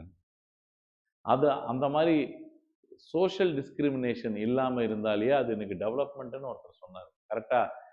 அப்படின்னா அதுவும் எக்கனாமிக் டெவலப்மெண்ட். நீ சோஷியல் டிஸ்கிரிமினேஷனை ரிமூவ் பண்ணா, சோஷியல் ஈவில்ஸை ரிமூவ் பண்ணனா, சோஷியல் ஜஸ்டிஸை, சமூக தர்மத்தை, சமூக நியாயத்தை, சமத்துவத்தை நீ நிறைவேற்றினா அந்த இடம் developed. More income plus other important goals. Primary goal வந்து எப்பவுமே என்னவா இருக்கணும்? எக்கனாமிக் growth இருக்கணும். ஆனா ஓவரால் கோல் எப்படி இருக்கணும்? எக்கனாமிக் டெவலப்மெண்டா இருக்கணும். Liberty, respect, freedom, equal treatment, peaceful life, security, இது எல்லாமே எஜுகேஷன், ஹெல்த், இது எல்லாமே என்ன வருது உங்களுக்கு எக்கனாமிக் டெவலப்மெண்ட்ல வருது. இதெல்லாம் உங்களுக்கு அடிப்படையா புரிஞ்சாதான் உங்களை மாத்தி மாத்தி வச்சு மெயின்ஸ்ல கொஸ்டின் கேட்டாலும் ப்ரிலிம்ஸ்ல கேட்டாலும் நீங்க ஓரளவுக்கு மேனேஜ் பண்ணி அங்க சமாளிச்சு வெளியே வந்துடுவீங்க. கண்டென்ட் வரணும், கண்டென்ட் புரியணும் உங்களுக்கு ஃபண்டமெண்டலா. சரி, இப்போ ஒரு இன்கம் ஆஃப் தி கண்ட்ரி அப்படியே லைட்டா எக்கனாமிக்ஸ் பார்ப்போம். லைட்டா எக்கனாமிக்ஸ், லைட்டா கதை, லைட்டா எக்கனாமிக்ஸ், லைட்டா கதை, அப்படியே நம்ம கதையை ஓட்டுறோம். புரியுதுங்களா உங்களுக்கு? ஒரு இன்கம் ஆஃப் தி கண்ட்ரி அப்படின்னு நீங்க வந்து முடிவு பண்ணணும் அப்படின்னா one of the measure of development. Income நல்லா வருதுன்னா அது வந்து டெவலப் ஆகுதுன்னு அர்த்தம். இன்கம் மட்டும் பத்தாது எக்கனாமிக் டெவலப்மெண்ட்டுக்கு, அதை மட்டும் புரிஞ்சுக்கணும். ஆனால் கண்டிப்பாக இன்கம் தேவை. Total income of the country எடுத்துக்கிட்டு நம்ம என்ன பண்ணுவோம்னா நம்ம வந்து அதை வச்சு நம்ம வந்து ஆவரேஜ் இன்கம் கண்டுபிடிப்போம். ஆவரேஜ் இன்கம்னா என்ன சார் அப்படின்னு கேட்டா, இப்போ ஒரு நாட்டில் 100 பேர் தான் இருக்காங்க. அந்த நாட்டில் $100 எக்கனாமிக் growth இன்கம். அப்போ ஒரு சராசரி மனிதனோட இன்கம் எவ்வளோன்னு கேட்டால் $100 இன்கம் டிவைடட் பை 100 பேர், 100 பாப்புலேஷன், 100/100 இஸ் ஈக்குவல் டு $1. ஒரு சராசரி மனிதனோட பர் கேப்டா இன்கம் அப்படின்னா ஒரு மனிதரோட பர் கேப்டா ஆவரேஜ் இன்கம் எவ்வளோன்னு கேட்டால் $1 சொல்லுவீங்க. கரெக்டா? இதுல 100 பேர்ல 98 பேர் தண்டச்சோரா இருந்திருக்கலாம். 100 பேர்ல 98 பேர் தண்டச்சோரா இருந்திருக்கலாம். வெறும் 2 பேர் மட்டும் வேலை செஞ்சு $100 சம்பாதிச்சிருக்கலாம். ஆனா நீ பர் கேப்டா இன்கம் போடும்போது டிவைடு பை 100 தான் போடுவேன். இப்போ இந்தியா மாதிரி நாட்டில் கிட்டத்தட்ட 30-40 கோடி மக்கள் சும்மா தான் உட்காந்துருக்காங்க. ஆனா 120 நீ வந்து பர் கேப்டா இன்கம் போடும்போது அந்த 30 கோடி சும்மா உட்காந்துருக்காங்கன்னு நீ போட மாட்டேன். 150 கோடி தான் டிவைடட் போடுவேன். இந்தியாவில் நல்ல ஜிடிபி இருக்கு, நல்ல எக்கனாமிக் growth இருக்கு. ஆனா ஏன் சார் பர் கேப்டா இன்கம் இன்க்ரீஸ் ஆக மாட்டேங்குது, ஆவரேஜ் இன்கம் இன்க்ரீஸ் ஆக மாட்டேங்குது? பாப்புலேஷன். $100 சம்பாதிக்கிறாங்க, ஆனா 98 பேர் சும்மா உட்காந்துருக்காங்க, 2 பேர் தான் சம்பாதிக்கிறாங்க. ஆனா நீ சமானமா போடும்போது என்ன ஆகுது, ஒத்தொத்தம் $1 தான் நல்லா சம்பாதிக்கிறவனும் $1 தான் சம்பாதிக்கிற மாதிரி காட்டுது. கரெக்டா? ஸோ ஆவரேஜ் இன்கம்னா என்ன? ஒரு இந்தியாவில் மொத்தமா இன்கம் எவ்வளவு வந்திருக்கு, அந்த இன்கம்னா என்ன? Economic growth. அந்த இன்கம் நம்ம எங்கிருந்து எடுப்போம் அப்படின்றது தான் நம்ம அடுத்த படிக்க போறோம். இன்கம்ன்றது நம்ம எங்கெங்கல இருந்தெல்லாம் வரதெல்லாம் இன்கமா நம்ம கணக்கிடுவோம், எங்கெங்கல இருந்தெல்லாம் வரதெல்லாம் நம்ம வந்து இன்கம்ல சேர்ப்போம். இந்தியால இவ்வளவு இன்கம் வருதுன்னு சொல்றீங்களே, எங்க? இப்போ உங்க வீட்டுல இன்கம் வருதுன்றீங்க, வீட்டுல ஃபேமிலி இன்கம் என்னன்னா தேங்காய் வியாபாரத்துல இருந்து வர லாபம், ரியல் எஸ்டேட்ல இருந்து வர லாபம், பால் பண்ணையில இருந்து வர லாபம், இது எல்லாமே 3 சேர்த்து அது ஃபேமிலி இன்கம்னு சொல்றீங்க. கரெக்டா? அதே மாதிரி இந்தியாலையும் எங்கெங்க இருந்து இன்கம் வருதுன்னு தெரியணும்ல உங்களுக்கு. அப்பதானே அந்த டோட்டல் இன்கம் கால்குலேட் பண்ண முடியும். கரெக்டா? டிவைடட் பை என்ன போடுறீங்க? இந்தியாவோட பாப்புலேஷன். அப்ப சராசரி மனிதனோட ஆவரேஜ் இன்கம் வருதா, அதை நீங்க என்னன்னு சொல்றீங்கன்னா பர் கேப்டா இன்கம்னு சொல்றீங்க, பிசிஐ. அது ஆவரேஜ் இன்கம் இல்லைன்னா பர் கேப்டா இன்கம், எல்லாமே ஒண்ணுதான்.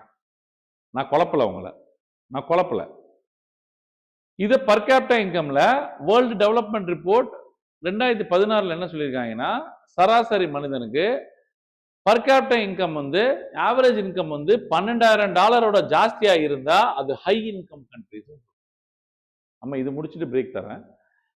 $12,000 ஜாஸ்தியா இருந்தா ஹை இன்கம் கண்ட்ரிஸ். அதே $1,000 கம்மியா இருந்தா அது பேரு லோ இன்கம் கண்ட்ரிஸ். அதே மிடில் இன்கம் கண்ட்ரிஸ்னா இது ரெண்டுத்துக்கும் நடுவில் இருக்குது. இந்தியா எங்க சார் இருக்குன்னா மிடில் இன்கம்க்கும் லோ இன்கம்க்கும் நடுவில் இருக்கு, லோ மிடில் இன்கம்ல இருக்கு. இது எப்படி சார் நீங்க கணக்கெடுத்தீங்கன்னா பெர் கேப்டா வச்சு ஆவரேஜ் இன்கம் வச்சு இந்தியா வந்து எந்த இடத்துல இருக்குன்னு நம்ம கண்டுபிடிக்கிறோம். புரியுதுங்களா உங்களுக்கு? பர் கேப்டா வச்சு நீங்க அந்த கண்ட்ரி டெவலப்டு கண்ட்ரியா அப்படின்னு ஃபுல்லா சொல்ல முடியாது. ஆனா எந்த லெவல்ல இன்கம் கண்ட்ரின்னு மட்டும் சொல்ல முடியும். ஆனா பர் கேபிட்டாலையும் ஓட்டைகள் இருக்கு. நான் தான் சொன்னேன், 100 பேர் உட்கார்ந்து உழைக்கல, 98 பேர் சும்மா தான் இருந்தாங்க, 2 பேர் தான் உழைச்சாங்க.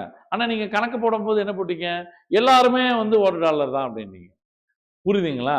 ஸோ பர் கேபிட்டா கூட கரெக்டா மெஷர்மெண்ட் இல்ல. ஆனா ஓரளவுக்கு நீங்க பர் கேபிட்டா எடுத்தீங்கன்னா இப்படிதான் ஒரு கணக்கு வரும். ஹை இன்கம் கண்ட்ரிஸ் தான் நீங்க என்ன சொல்றீங்க, ரிச் கண்ட்ரிஸ். இது ஆவரேஜ் கூட உங்களுக்கு வந்து இப்போ நீங்க முடிச்சுட்டு வாங்க, இந்த டேபிள் நான் உங்களுக்கு எக்ஸ்பிளைன் பண்றேன். சரிங்களா? ஆமா. இப்போ நம்ம என்ன பண்ணோம், ஆவரேஜ் இன்கம்னு ஒன்று கண்டுபிடிச்சோம். அந்த ஆவரேஜ் இன்கம்னா என்னன்னு சொன்னேன், ஆவரேஜ் இன்கம் அப்படின்னா என்னன்னு சொன்னேன், இதுதான் பர் கேபிட்டா இன்கம்னு சொன்னேன். அது எப்படி சொன்னேன், total income of the country, total income of the country divided by total population போட்டா உங்களுக்கு வந்து பர் கேபிட்டா இன்கம் வரும்னு. இதுக்கேற்ற மாதிரி நம்ம வந்து high income countries, middle income countries, low income கண்ட்ரிஸ்னு 2016 வேர்ல்டு பேங்க் ரிப்போர்ட்டுக்கு ஏற்ற மாதிரி நம்ம ஒரு கிளாசிஃபிகேஷனை பார்த்தோம். ரிச் கண்ட்ரிஸ்னு யாரை சொல்றீங்கன்னா $12,000 ஜாஸ்தியா ஆவரேஜ் இன்கம் இருக்கிறவங்கள, புவர் கண்ட்ரிஸ்னு யாரை சொல்றீங்கன்னா $1,025 கம்மியா இருக்கிறவங்கள. இதுதான் நம்ம வந்து பர் கேபிட்டா இன்கம் படிச்சோம். ஆனா பர் கேபிட்டா இன்கம்ல ஓட்டைகள் இருக்குன்னு சொன்னேன், டிஸ்பாரிட்டிஸ் இருக்குன்னு சொன்னேன். இப்போ $100 100 பேர் சம்பாதிக்கிறாங்க, ஆனா 98 பேர் சும்மா உட்காந்துருக்காங்க அப்படின்னா அதுல ஓட்டை இருக்கு. புரியுதுங்களா? டெவலப்மெண்ட் பார்த்தா 98 பேருக்கு ஆகல, 2 பேர் தான் டெவலப் ஆயிருக்காங்க, 98 பேர் இன்னும் டெவலப் ஆகல. அதை நீங்க வந்து எப்படி நீங்க வந்து டெவலப்மெண்டோட மெஷரா வச்சிருப்பீங்கன்னு சொல்லி நிறைய பேர் கேட்டாங்க. அப்பதான் ஹியூமன் டெவலப்மெண்ட் இண்டெக்ஸ் டெவலப் ஆச்சு. புரியுதுங்களா உங்களுக்கு? இப்ப பாருங்க, ஒரு கண்ட்ரி ஏ, இது ஒரு கண்ட்ரி பி, ரெண்டுத்துக்கும் நம்ம கம்பேர் பண்றோம். இந்த கண்ட்ரி ஏல 5 பேர் தான் இருக்காங்க டோட்டல் பாப்புலேஷன். 5 பேர்ல 5 பேரும் ஒருத்தன் 9,500, 10,500, 9,800 இப்படி எல்லாருமே சம்பாதிக்கிறாங்க. இவங்களுக்கு நீங்க ஆவரேஜ் எடுத்தீங்கன்னா $10,000 வரும். இந்த 5 பேருக்கும் இன்கம் ஆட் பண்ணி டிவைட் பை 5 போடுவீங்க. டிவைட் பை 5 போட்டா எவ்வளவு வருது, ஆவரேஜ் $10,000. ஆனா அடுத்த கண்ட்ரியில பாருங்க, 4 பேர் உட்கார்ந்து சோத்து தின்னுட்டு இருக்கான். இவங்க எல்லாம் வந்து லேபரர்ஸ். புரியுதுங்களா? இவங்களுக்கு சம்பாதிக்கணும், இவங்களுக்கு ஹெல்த் இல்ல, எஜுகேஷனும் இல்ல, லேண்டும் இல்ல, ஆனா இவன் உட்கார்ந்து லேபரஸா. ஆனா ஒரே ஒரு ஆள் மட்டும் 48,000 சம்பாதிக்கிறான். இந்த 4 பேரோட பண்ணையார் அவன். இந்த 4 பேரோட பண்ணையாரு. இவங்க எல்லாரையும் வயல்ல வேலை செய்ய வச்சு இருக்கிற 100 ஏக்கரை நல்லா விளைய வச்சு அவர் $48,000 சம்பாதிக்கிறாரு. இந்த இப்ப என்னன்னா, இந்த 2 கண்ட்ரியில எது மோர் டெவலப்மெண்ட்னு கேட்டா நீங்க கண்ட்ரி ஏ தான் மோர் டெவலப்டுவீங்க. ஆனா பர் கேபிட்டா இன்கம் எடுத்தா ரெண்டுமே 10,000 தான் வருது. அப்ப per capita income is not the perfect measure of development. Per capita income வச்சு நீங்க பர்ஃபெக்ட்டா அந்த கண்ட்ரியில எல்லா மக்களும் ஒரே மாதிரி இன்கம் சம்பாதிக்கிறாங்கன்னு நீங்க சொல்ல முடியாது. ஏன்னா இந்த எக்ஸாம்பிள் அதை உடைக்குது. இந்த எக்ஸாம்பிள் இதை உடைக்குது. இது இந்தியா வச்சுக்கோங்க, இது பாகிஸ்தான் வச்சுக்கோங்க. இப்போ இந்தியால பார்த்தா 5 பேரும் சமானமா சம்பாதிக்கிறாங்க, ஆவரேஜ் பெருத்தா 10,000. அதை நான் ஒத்துக்கிறேன். ஆனா நீங்க பாகிஸ்தான்ல பாத்தீங்கன்னா 4 பேர் வேலைக்காரங்க இருக்காங்க, ஒருத்தன் தான் முதலாளி இருக்கான். அப்படின்னா டிஸ்ப்ரொபோர்ஷனேட்டா இருக்கு, டிஸ்பாரிட்டி இருக்கு. டிஸ்பாரிட்டினா என்ன, வேரியேஷன் இருக்கு, வித்தியாசங்கள் இருக்கு. நீங்க இதை வச்சு அந்த 5 பேரும் சந்தோஷமா இருக்காங்களாங்க, அதான் நான் கேட்கறது. 5 பேரும் டெவலப்டாங்க இல்ல, 4 பேர் நாட் டெவலப்டு, ஒருத்தன் வெல் டெவலப்டு. ஆனா நீங்க பர் கேபிட்டா இன்கம் எடுக்கும்போது எப்படி எடுப்பீங்க, 48 பிளஸ் 2000 50,000 டிவைட் பை 5 போட்டா 10,000. இப்போ இந்தியாவும் பாகிஸ்தானும் 2 பேர்லயும் மக்கள் 5 பேர் இருக்காங்க, 5 பேர் 10 பேரும் சந்தோஷமா இருக்காங்கன்னு சொன்னா தப்பு. பர் கேபிட்டா இன்கம் என்ன கொடுக்காது, பெர்ஃபெக்ட் மெஷர் ஆஃப் டெவலப்மெண்ட் கொடுக்காது. டிஸ்பாரிட்டிஸ் அதுல இருக்கு. இது ரிஜிஸ்டர் ஆயிடுச்சா மைண்ட்ல, ஆயிடுச்சு. எந்த கண்ட்ரில ஹாப்பியா இருப்பீங்க, country. So average income is not a measure of development. இது நீங்க எக்ஸாம்ல ஸ்டேட்மெண்டா பார்ப்பீங்க. Average income, per capita income is not a measure of development. Average income and other criteria எல்லாமே எடுத்துக்கிட்டா மோர் இன்கம்ன்றது நம்மளுக்கு தெரியும். இப்போ அதர் இம்பார்ட்டன்ட் கோல்ஸ் வந்து இதுன்னு உங்களுக்கு தெரியும். இதுல நம்ம உட்கார்ந்து இப்போ நம்ம ஒரு கம்பேரிசன் எடுப்போம். சார் இப்போ பர் கேபிட்டா இன்கம் மட்டும் நீங்க வந்து என்ன சொன்னீங்க, டெவலப்மெண்டல் கோல் இல்லைன்னு நீங்க. ஆனா நான் அதர் கோல்ஸே எடுத்துக்கிறேன் சார். அதர் கோல்ஸ் எடுத்துக்கிட்டு ஒரு 3 ஸ்டேட்டை கம்பேர் பண்றேன் சார். 3 ஸ்டேட்டை கம்பேர் பண்றேன் சார். இப்போ ஹரியானால பாத்தீங்கன்னா பர் கேபிட்டா இன்கம் எவ்வளவு இருக்கு? அதிகமா இருக்கு. கேரளால கொஞ்சம் கம்மியா இருக்கு, ஆனா நல்லா இருக்கு. ஆனா பீகார்ல பார்த்தா ரொம்ப கம்மியா இருக்கு பர் கேபிட்டா இன்கம். இதை வச்சு பீகார் மக்கள் போர்ன்னு சொல்லலாம், ஹரியானா மக்கள் ரிச்னு சொல்லலாம், ஆனா டெவலப்டுன்னு சொல்ல முடியாது. எப்படி சார்? இன்ஃபேண்ட் மோர்டாலிட்டி ரேட்னு ஒன்று இருக்கு. அது வந்து ஹெல்த். நான் என்ன சொன்னேன்? ஹெல்த் எஜுகேஷன் கூட நல்லா இருந்தாதான் அந்த இடம் டெவலப்டு கண்ட்ரி, இல்லைன்னா அது நான் டெவலப்டுன்னு சொன்னேன். உங்களுக்கு இன்கம் மட்டும் நீங்க மெஷர் எடுக்க முடியாது, இன்கம் கண்டிப்பாக வேணும். அதோட 2 என்ன எக்ஸ்ட்ராவா வேணும்னு சொன்னேன்? இண்டிகேட்டர், ஹெல்த் இண்டிகேட்டரும் வேணும், எஜுகேஷன் இண்டிகேட்டரும் வேணும். இப்போ ஹெல்த்துக்கு என்ன இண்டிகேட்டர் யூஸ் பண்றோம்னா இன்ஃபேண்ட் மோர்டாலிட்டி ரேட்னு யூஸ் பண்றோம் இந்தியாவில் கம்பேர் பண்றதுக்கு 3 ஸ்டேட்டை. சார் இன்ஃபேண்ட் மோர்டாலிட்டி ரேட்னா என்ன சார்? ஒரு குழந்தை, ஆமா இது டைரக்ட் கொஸ்டினா வரும். இதெல்லாம் வந்து health indicators. Maternal mortality rate, infant mortality rate, புரியுதுங்களா? இது எல்லாமே most important indicators for health. இதுல இன்ஃபேண்ட் மோர்டாலிட்டி, இன்ஃபேண்ட்னா கை குழந்தை. ஒரு குழந்தை பிறந்ததுக்கு அப்புறம் அதோட முதல் பிறந்த நாள், உங்களுக்காக அந்த டெஃபினிஷனை ரொம்ப எளிமையாக்கி சொல்றதுக்காக ட்ரை பண்றேன். இது பல வாட்டி நான் தமிழ்ல சொல்லி பார்த்துட்டு சொல்லிட்டு இருக்கேன். உங்களுக்கு என்னோட கஷ்டங்கள் உங்களுக்கு தெரியாது, புரியுதுங்களா? கிட்டத்தட்ட நானும் இளைய தளபதி விஜய் மாதிரி ஆயிட்டேன். படிச்சு பச்சு பச்சு பச்சு பச்சு அங்க வந்து நானுன்னு சொன்னோன்னே உட்காந்து இந்த ஆண்டவன் கட்டையில் விட்டா இந்த ஆண்டவன் இந்த கருப்பு சாமி துணையா என்னென்னமோ சொல்லிட்டான் அவன் நடுவுல. ஏய் இருடா, ஸ்கிரிப்ட் வேறடா. இல்ல சார், நான் படிச்சுட்டு வந்ததுதான் ஸ்கிரிப்ட். அப்போ நான் சொல்றதுக்கு மட்டும்தான். அதுக்கப்புறம் அவன் எல்லாத்துக்கும் நான் சொல்லிட்டு போயிட்டான். இவருக்கு சொல்லணும், அதுக்கப்புறம் அவங்க சொல்லணும், இவங்க சொல்லணும். எப்ப நான் சொல்றதுக்காக வெயிட் பண்ணிட்டு இருக்கான் அவன். அரங்கமே அதிர்ச்சி. அதுக்கப்புறம் கிட்டத்தட்ட சினிமா ஷூட்டிங் ஃபங்க்ஷன் மாதிரி ஆயிடுச்சு அது. பரவாயில்ல, ஏதோ ஒன்று கேள்வியெல்லாம் கேட்குறான். இன்னைக்கு தான் சட்டசபையில் பார்த்துட்டு இருந்தேன் நேற்று. பரவாயில்ல, இவனும் ஏதோ எதிர்பதில் பேசுகிறான், அவங்களும் பேசுகிறாங்க. திரும்பி அது சாக்கடை மாதிரி ஆயிடுச்சு. திரும்பி இவனையும் மதிக்க மாட்டேங்கிறாங்க, அவனும் அவங்கள மதிக்க மாட்டேங்கிறாங்க. ஏதோ நடக்குது. இப்போ கதையை கேளுங்க. இன்ஃபேண்ட் மோர்டாலிட்டி ரேட்னா ஒரு குழந்தை பிறந்ததுக்கு அப்புறம் அதோட முதல் பிறந்த நாளை பார்க்கவே இல்லை. அப்படின்னா என்ன அர்த்தம்? மே 15, 2026 ஒரு குழந்தை பிறந்திருக்கு. அடுத்த வருஷம் மே 15, 2027 பார்க்கறதுக்கு முன்னாடி அந்த குழந்தை இறந்து விட்டால் அது பேரு infant mortality rate. Before seeing their first year turned, they will be passed away. இதுலேருந்து எப்படி சார் நீங்க அந்த கண்ட்ரி டெவலப்மெண்ட் சொல்லுவீங்க சார் அப்படின்னா, ஒரு பச்சை குழந்தையே காப்பாற்ற அளவுக்கு அந்த கண்ட்ரியில ஒரு மெடிக்கல் ஃபெசிலிட்டிஸ் இருக்குன்னா எவ்வளவு மோசமா இருக்கு. இப்போ பாம்பு கடிக்கு ஒருத்தன் வந்து பொழைக்கலன்னா நான் ஒத்துக்கிறேன். ஆக்சிடென்ட்டுக்கு ஒருத்தன் வந்து டக்குன்னு கொண்டு போக முடியல, தூரத்துல இருக்குன்னா நான் ஒத்துக்கிறேன். ஒரு பச்சை குழந்தைக்கு டக்குன்னு நிமோனியா வந்திருக்கு, அந்த குழந்தைக்கு பெரிய ஆஸ்பத்திரிக்கு கொண்டு போனா பொழைக்க முடியல அப்படின்னா அந்த கண்ட்ரி இன்னும் உருப்படலன்னு தான் அர்த்தம். ஒரு 50 வயசு பையன் வந்து ஒருத்தர் கேன்சர் வந்திருக்கு, அவர் செத்து போயிட்டாரு அப்படின்னா அதுல ஃபெசிலிட்டி இல்லைன்னா கூட நான் ஒத்துக்கிறேன். சாதாரண நிமோனியா வந்திருக்கு, சாதாரண ஜென்னி வந்திருக்கு, அதை நீ காப்பாற்ற முடியலன்னா, ஒரு பச்சை குழந்தைய காப்பாற்ற முடியலன்னா அந்த கண்ட்ரி என்ன டெவலப்மெண்ட் நீ சொல்லுவ?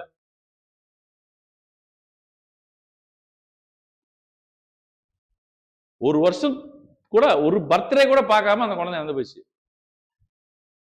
இந்த ஒரு 1000 பேர் குழந்தைகள் பிறந்தா அந்த வருஷத்துல அதுல 40 குழந்தைங்க செத்து போயிருந்தா அந்த நாடு உருப்படவே உருப்படாது.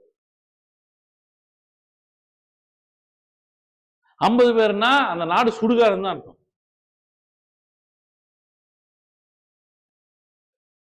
5%மா ரொம்ப ஜாஸ்தி. இப்போ கதைக்கு வருவோம். இன்ஃபேண்ட் மோர்டாலிட்டி ரேட்னா என்ன புரிஞ்சிச்சு? இனிமேல் ஜென்மத்துக்கு இது நான் டெஃபினேஷன் முறையில் சொல்றதுக்கு ஒரு ஸ்லைடு வச்சிருக்கேன். ஆனா அதை வச்சுலாம் உங்களை வச்சு ரிஸ்க் எடுக்க விரும்பல. ஆணித்தனமா மண்டையில இங்கேயே ஏத்திடணும் கிளாஸ்லயே.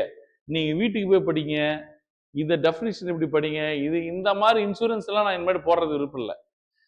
மண்டையை திறக்கிறது, அந்த கபாலத்தை ஓபன் பண்றது, நேரா உள்ள ஏத்திடுறது. ஏன்னா எனக்கு அடுத்த 3 மாசம் ரொம்ப இம்பார்ட்டன்ட். உங்களை தேத்தி உள்ள கொண்டு போறது.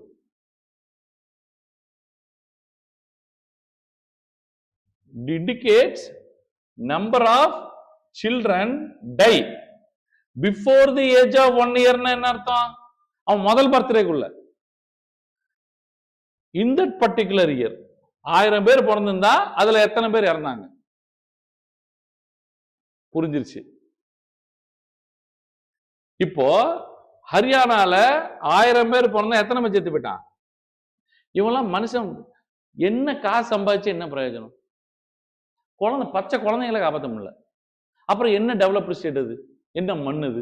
அந்த காசு வச்சு என்ன பண்ற? இந்த காசு உனக்கு எங்க வருதுன்னா, பஞ்சாப் ரிவர்ஸ், ஜேலம், ரவி, சட்லஜ், பக்ரானங்கல் டேம், அதுல வந்துட்டு இருக்கான். இன்னும் மண்டை வளரல. வெறும் பணம் வருது. வயல் தங்கம், அங்க இருக்கிற நிலம் அலுவியல் சாயில் தங்கம், அதனால அவனுக்கு காசு வருது. ஆக்சுவலி காசு வந்தா அது டெவலப்டாக கன்சிடர் பண்ண முடியாது. காசு இருக்கு, ஆனா மண்டை இல்லை, ஃபெசிலிட்டிஸ் இல்லை. கொடுமை என்னன்னா, ஆண் குழந்தை பிறகுல இருந்து சாவடிச்சவங்க அதிகம். அதுல கள்ளிப்பால் is not only Tamil Nadu property, it is also the property of Haryana. Universal phenomenon அது, புரியுதுங்களா? அப்புறம் இவெல்லாம் வாழ்றதுக்கே தகுதி இல்லை. ஆனா இவன் பாருங்க, அது 12 பேர் ஆக்சிடென்ட்லயே இறந்துருப்பாங்க. அங்கெல்லாம் கேரளால தலைகீழ இருந்தாலும் புகைய வச்சிருவாங்க. இந்தியாவில் இருக்கிற ஃபாரன் தான் கேரளா. படிப்பிலையும் சரி, பொது அறிவிலையும் சரி. என்ன ஒரு சிஎம் டிசைட் பண்றது கொஞ்ச நாள் ஆயிடுச்சு. அதுக்கெல்லாம் நீங்க கோச்சிக்க கூடாது, புரியுதுங்களா? சண்டை போட்டு எனக்கு தெரிஞ்சு முடியல பிறண்டது உள்ள. கடைசியில் சதீஷன் ஆயிட்டாரா? இப்ப கவனிங்க. இப்போ பீகார்காரன் விடுங்க, கேரளாக்காரன் கொஞ்சம் இன்கம் கம்மியா இருந்தாலும் இவனுக்கு இருக்கிற ரிவர்ஸோ, இவனுக்கு இருக்கிற அலுவியல் சாயிலோ இவங்கிட்ட இல்ல. ஆனாலும் இன்கம்ல ஓரளவுக்கு போட்டி போடுறான். யாருக்கிட்ட? இன்கம்ல ஒரு படி கம்மி தான். ஆனா இங்க பாருங்க 6 அடிச்சிட்டான். இவனோட 3 மடங்கு வச்சிருக்கான் இவன். சாவு காசு அதிகமா இல்ல, ஆனா சாவு அதிகமா வச்சிருக்கான் ஹரியானா. அடுத்தது படிப்பறிவு, பேசவே தேவையில்லை. ஹரியானா பக்கம் படிப்புன்றதுக்கும் அவங்களுக்கும் சம்பந்தம் இல்லை. பீகார்காரன் காலி. சார் லிட்ரஸி ரேட்னா என்ன சார்? 3வது எஜுகேஷன் ஃபேக்டர். லிட்ரஸி ரேட்னா என்ன சார்? ஒருத்தருக்கு 7 வயசு வரைக்கும் வரும்போது படிக்கவோ எழுதவோ பேசவோ ஒரு மொழியில அறிவு இருந்தா அது அவருக்கு என்னன்னு சொல்றோம்? Literacy rate. Proportion of literate population இந்த ஏஜ் அண்ட் 7 and above. 7 வயசுக்கு வந்த அப்புறம் ஒரு படிக்கவும் வரணும், எழுதவும் வரணும், பேசவும் வரணும். அதுல அவரை நீங்க லிட்ரேட்னு சொல்றீங்க, படித்தவர். இவன் 82, 36, ஆனா இதுல நல்லா இருக்கு. ஆனா இவன் பாருங்க சூப்பர் ஸ்டார், இவனும் சூப்பர் ஸ்டார். ஆனா இதுல கொஞ்சோண்டு குறைஞ்சிருக்கான், அவ்வளவுதான். இவன் மொத்தமா எடுத்து எங்கேயா போக வேண்டியதுதான். பீகாரா எடுத்து அப்படியே உகாண்டா பக்கத்துல வச்சிட்டோம்னா உகாண்டா மக்களே பீகாரை வேணான்னு சொல்லி தூக்கி போட்டுருவாங்க. உகாண்டா எங்க இருக்குன்னு தெரியுமா? ஜிம்பாப்வேக்கு பக்கத்துல. இந்த கேப் ஒண்ணு இருக்கு, அந்த கேப்ல கொண்டு போய் நீங்க யாரை வைக்கணும்? பீகாரை வைக்கணும். புரியுதுங்களா? இன்னும் நம்ம தமிழ்நாட்டுல சில டிஸ்ட்ரிக்ட் இருக்கு. ஜிம்பாப்வே உகாண்டாக்காரனே சூசைட் பண்ணிப்பான். இவங்கெல்லாம் கொண்டு போய் வச்சிங்கன்னா உஸ்லம்பட்டி, சிவகங்கை, திருப்பாச்செட்டி, திருப்பவனம், ராம்நாடு, விருதுநகரில் திருச்சூலி, விளாத்திக்குளம், தூத்துக்குடி, இதுக்கு மேலே டாப் மோஸ்ட் ஒன்று இருக்குது கன்னியாகுமரியில் ஒரு 2-3 குளச்சல், இவங்கெல்லாம் கொண்டு போய் வச்சிங்கன்னு வச்சுக்கோங்களேன், கன்ஃபியூஸ் ஆகி மென்டல் பிடிச்சி எங்களுக்கு எதுவுமே வேணாண்டாலாம், இத்தனை நாளாக காசு பணம் தான் இல்லை, இப்போ நிம்மதி கூட இல்லைன்னு போயிடுவோம். நான் போலீசிங் பண்ணியிருக்கேம்மாங்க. ஐயோ, சொந்த பிள்ளையே சாவடிச்சிருவாங்க, சொந்த பிள்ளையே எரிச்சிருவாங்க, மானன்னுவான், மரியாதைன்னுவான், 5000 ரூபாய் இருக்கான்னா இல்லைன்னுவான், வெள்ளச்சட்டை ஜொல்லையமா சுற்றுவான், 500 பவுன் போடணுன்னுவான். ஆனால் என்ன வேணாலும் போடுங்க சார், அது என்ன சார் மொய்க்கு ஒரு புக்கு போட்டு வச்சுருக்கீங்க, 2000 ரூபா கொடுப்பானா, அடுத்த வாட்டி அவன் 4000 ரூபா செய்யணுமா, கேட்கலன்னா அவன் வீட்டுக்கு போய் கேட்டு வருவானா. என்ன தரித்திரம் சார் இது, உகாண்டாலேயே கேட்க மாட்டான். கல்ச்சரு. சென்னையிலேருந்து போனோம்ல, நான் வேற தலை திரும்பி உட்காந்துருக்கேன். நான்லாம் என்னடா அது வீட்டுக்கு போய் கேட்பீங்களா? ஆமா சார், நான் செஞ்ச போது அவன் செய்யணும்ல, நீ ஏன்டா ஃபர்ஸ்ட் செய்யற, செய்யலன்னு அவன் கேட்பான். கல்ச்சர். ஃபர்ஸ்ட் செய்முறை எதுக்கு வந்துச்சு, அவன் கஷ்டத்துல இருப்பான், செலவுல இருப்பான், நம்ம முடிஞ்சது செய்யணும்னாங்க. இது என்ன கட்டாயப்படுத்திடுறாங்க, இது என்னது இது, புரியுதாமா? எத்தனை பேர் சவுத்து, நான் சொன்ன ஏரியால இருந்து எத்தனை பேர், டோட்டலா மேப்ல இருந்து எடுத்துடணும். என்னன்னா மனசுல நல்ல மனுஷங்கம்மா, நான் மனசு ரீதியில நல்ல மனுஷங்க, ஆனா புத்தி வந்து 1.25 2.25 நடுவில் தான் இருக்கு, 6க்கு அவ்வளவுதான், 6 கிட்ட போவே மாட்டீங்க. ஆனா மனசு அவ்வளவு வெள்ள மனசு, நம்பிட்டாங்கன்னா நம்மளுக்காக என்ன வேணாலும் செய்வாங்க. ஆனா அருவா எடுக்கிறதுக்கு யோசிக்க மாட்டாங்க. சத்தியமா சொல்லுங்க, அவங்களோட ரிலேட்டிவ்ஸ்ல 2-3 பேராவது அருவா எடுத்திருப்பாங்க, ஏதோ ஒரு பிரச்சனையில் இருப்பாங்க. நீங்க எந்த ஏரியாமா தூத்துக்குடியில, மெயின் தூத்துக்குடியா, அந்த தெரஸ்புரம் அந்த அந்த பக்கம்லாம் போனீங்கன்னா கண்டிப்பாக ஒரு மினிமம் சண்டை சத்திரவு, ஜாதி வந்து ஜாதி இருக்கா இல்லையாங்க, இருக்கா, அந்த மக்கள் இந்த மக்களோட மிங்கிளா மாட்டாங்க, கரெக்டா? நம்ம எதை பத்தி பேசிட்டு இருக்கோம், விக்சித் பாரத், இது டெவலப்டு கண்ட்ரின்னு ஆக்குனது பார்த்துருவோம். இங்க தூத்துக்குடி ஆக்குங்க நீங்க ஃபர்ஸ்ட். மர்டர்லாம் எப்படி நடக்கும் தெரியுமாம்மா, ஸ்டேஷன் முன்னாடி ஒருத்தனை போட்டாங்கம்மா, இங்க ஸ்டேஷன் தூத்துக்குடி சவுத் ஸ்டேஷன் முன்னாடி போட்டாங்க, 5 பேர் வரங்கினாங்க, சராவரியா வெட்டிட்டு போயிட்டாங்க. நாங்க உட்காந்து கேமராவை ட்ராக் பண்ணிட்டு இருக்கோம், அவன் அசால்ட்டா போய் அங்க சரண்டர் ஆயிட்டான்.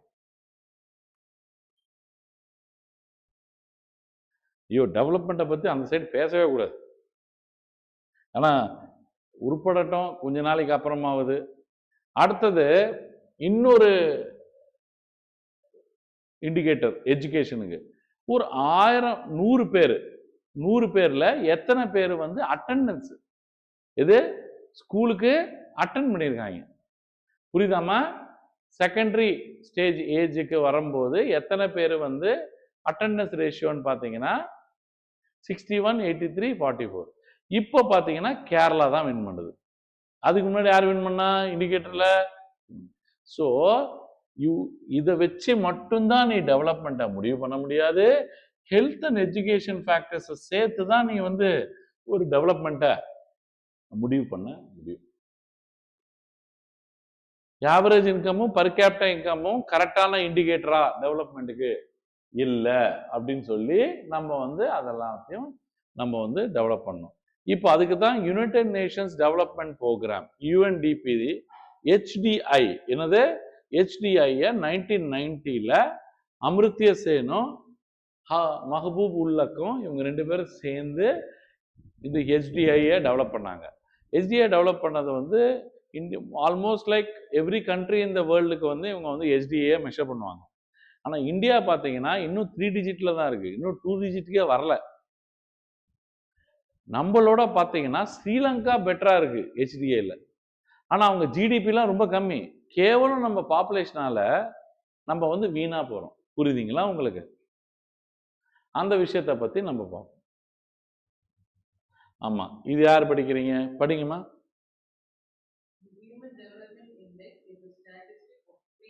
எத்தனை இண்டிகேட்டர்? என்னென்ன? Income, health, education. இது மூணுத்துக்கும் பாராமீட்டர்.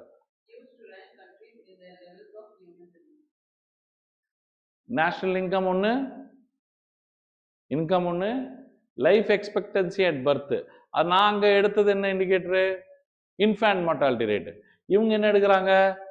அப்பனா ஒரு மனுஷன் பிறந்ததுக்கு அப்புறம் எத்தனை வருஷம் வரைக்கும் வாழ்றதுக்கு வாய்ப்பு இருக்கு அப்படின்னா என்ன அர்த்தம்னா, இப்ப சரஸ்வதி வந்து ஜப்பான்ல பிறந்திருந்தா 95 வயசு வரைக்கும் வாழ்வாங்க ஆவரேஜ்.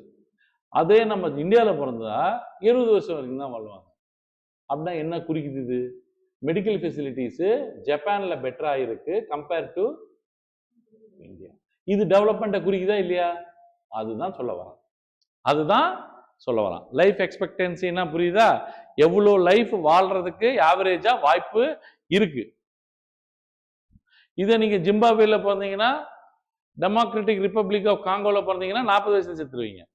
ஆப்கானிஸ்தான்ல பிறந்தீங்கன்னா பிறந்தோன்னு செத்துருவீங்க. புரியுதுங்களா? மூணாவது, எத்தனை இயர்ஸ் ஆஃப் ஸ்கூலிங் ஒரு கண்ட்ரியில, இது வந்து யூஎன்டிபி எடுக்கிற ஹெச்டிஏல இருக்கிற இண்டிகேட்டர்ஸ். ஆமா, ஒரு கண்ட்ரி ஒரு ஸ்டைல் எடுப்பாங்க. ஹெச்டிஐ ஒரு ஸ்டைல் எடுக்குது. மீன் இயர்ஸ் ஆஃப் ஸ்கூலிங்னா, ஃபார் எக்ஸாம்பிள் கிருத்திகா, ஷைனிஷா, நீங்க சௌந்தர்யா 3 பேர் தான் இந்தியாவில் இருக்கீங்க. இந்த அம்மா எம்எஸ்சி பண்ணிருக்கு, இந்த அம்மா 4ஆம் கிளாஸ்ல ஃபெயிலு, இந்த அம்மா வந்து 10th கிளாஸ் ஃபெயிலு. இப்போ எத்தனை மீன் இயர்ஸ் ஆஃப் ஸ்கூலிங்னா, நீங்க வந்து எம்எஸ்சி வரைக்கும் பண்ணியிருக்கீங்கன்னா ஃபர்ஸ்ட் ஸ்கூலிங் எவ்வளோ? 12 வருஷம், 12 பிளஸ் டிகிரி 3 வருஷம், அப்புறம் ஒரு 3 வருஷம், 2 வருஷம், இவங்க வந்து 17 வருஷம் பண்ணியிருக்காங்க.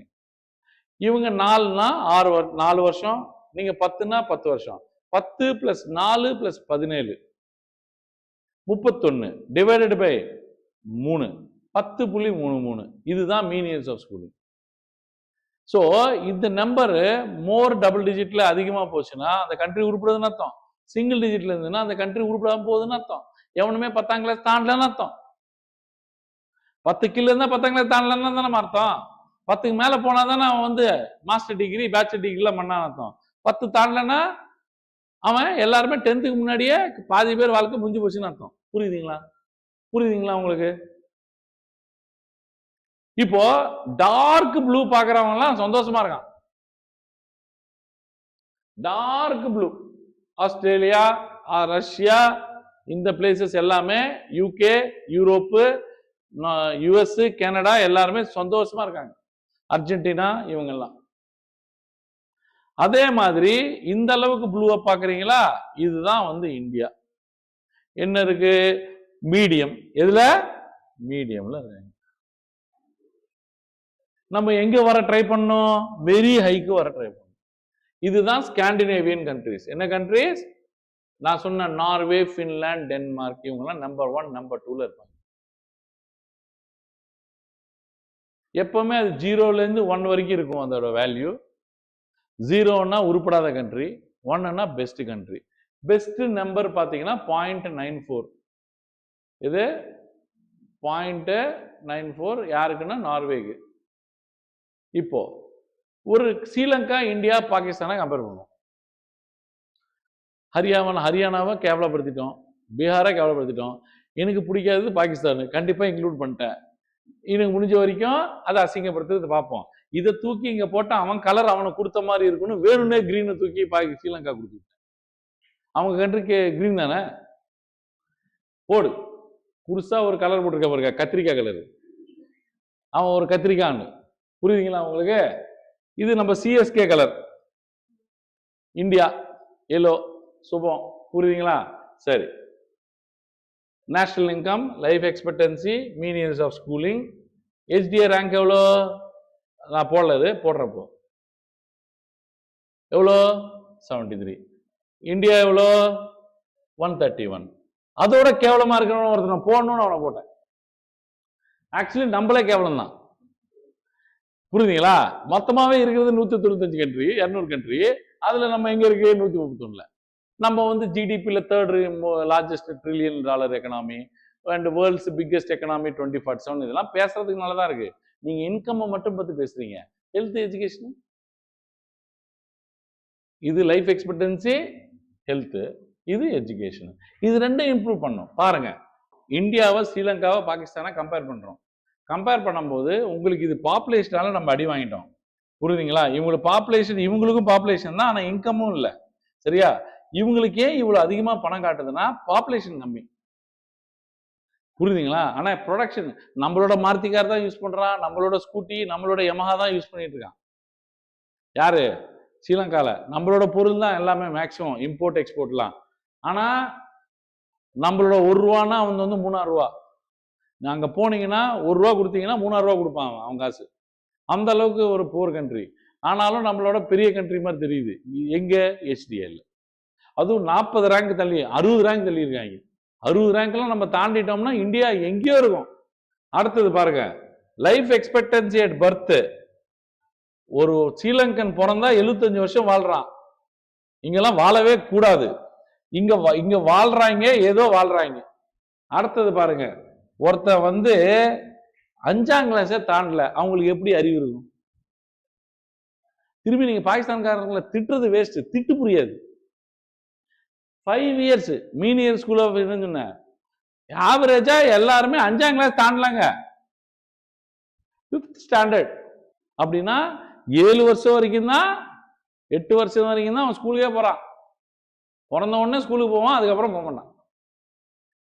புரியுது? இது இன்ட்ரெஸ்டட் என்னன்னா, I search for Afghanistan. Unfortunately complete information கிடைக்கல. ஆப்கானிஸ்தான் அது கீழே போட்டோன்னா பயங்கரமா இருந்திருக்கும் இந்த கம்பாரிசன். புரியுதுங்களா? இப்போ ஃபைனலா எங்க இருக்காங்க? இதுக்கப்புறம் ரேங்கிங்கே இருந்திருக்காது. இவன் தான் லாஸ்டா இருந்திருப்பாங்க எடுத்ததுல. சரிங்களா? சரி, ஐ கம்பேர்ட் திஸ். இன்னைக்கு இதோட நிறுத்திப்போம். நார்வே தான் நம்பர் 1 வித் 0.95. எவ்வளோ? 0.949. Norway is the top most, almost 1.0. அங்க யூஎஸ் மாதிரி பேராசை பிடிச்சி எனக்கு ஆயில் வேணும், எனக்கு அதிகமா எக்கனாமி வேணும், எனக்கு அதிகமாக எஜுகேஷன், நிம்மதியாக இருக்காங்க. நான் ஸ்வீடனில் தான் படித்தேன். பஸ் டிரைவரும் அதே வீடு தான் வச்சுருக்கான்.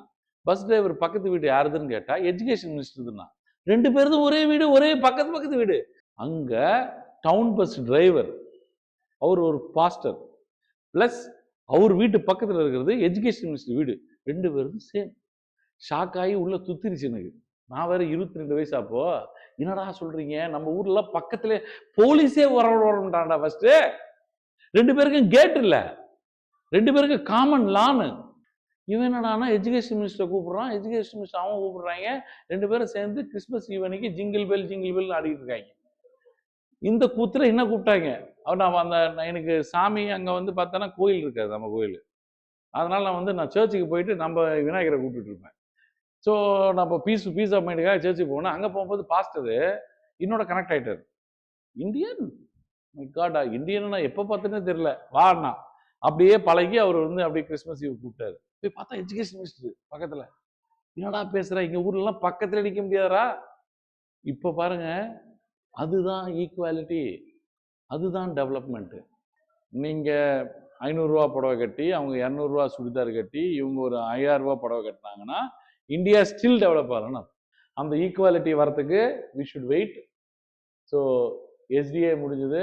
அடுத்த டாபிக்கு சஸ்டைனபிள் டெவலப்மெண்ட் சொல்லி, டெவலப்மெண்ட் சரி, இது அடுத்த தருணத்துக்கு அடுத்த ஜென்ரேஷன்ஸுக்கும் அந்த டெவலப்மெண்ட்டை நம்ம கண்டினியூ பண்ணுவோமா, அதுக்கு என்ன வேணும் அப்படின்னு பார்த்துட்டு, அதுக்கப்புறம் எக்கனாமிக் க்ரோத்தும் டெவலப்மெண்ட்ல ஜிடிபின்ற கான்செப்டை பார்த்து, நேஷனல் இன்கம் என்ற கான்செப்டை பார்த்து நம்ம அப்படியே அடுத்தடுத்த கட்டத்துக்கு போயிடுவோம். தேங்க்ஸ்மா.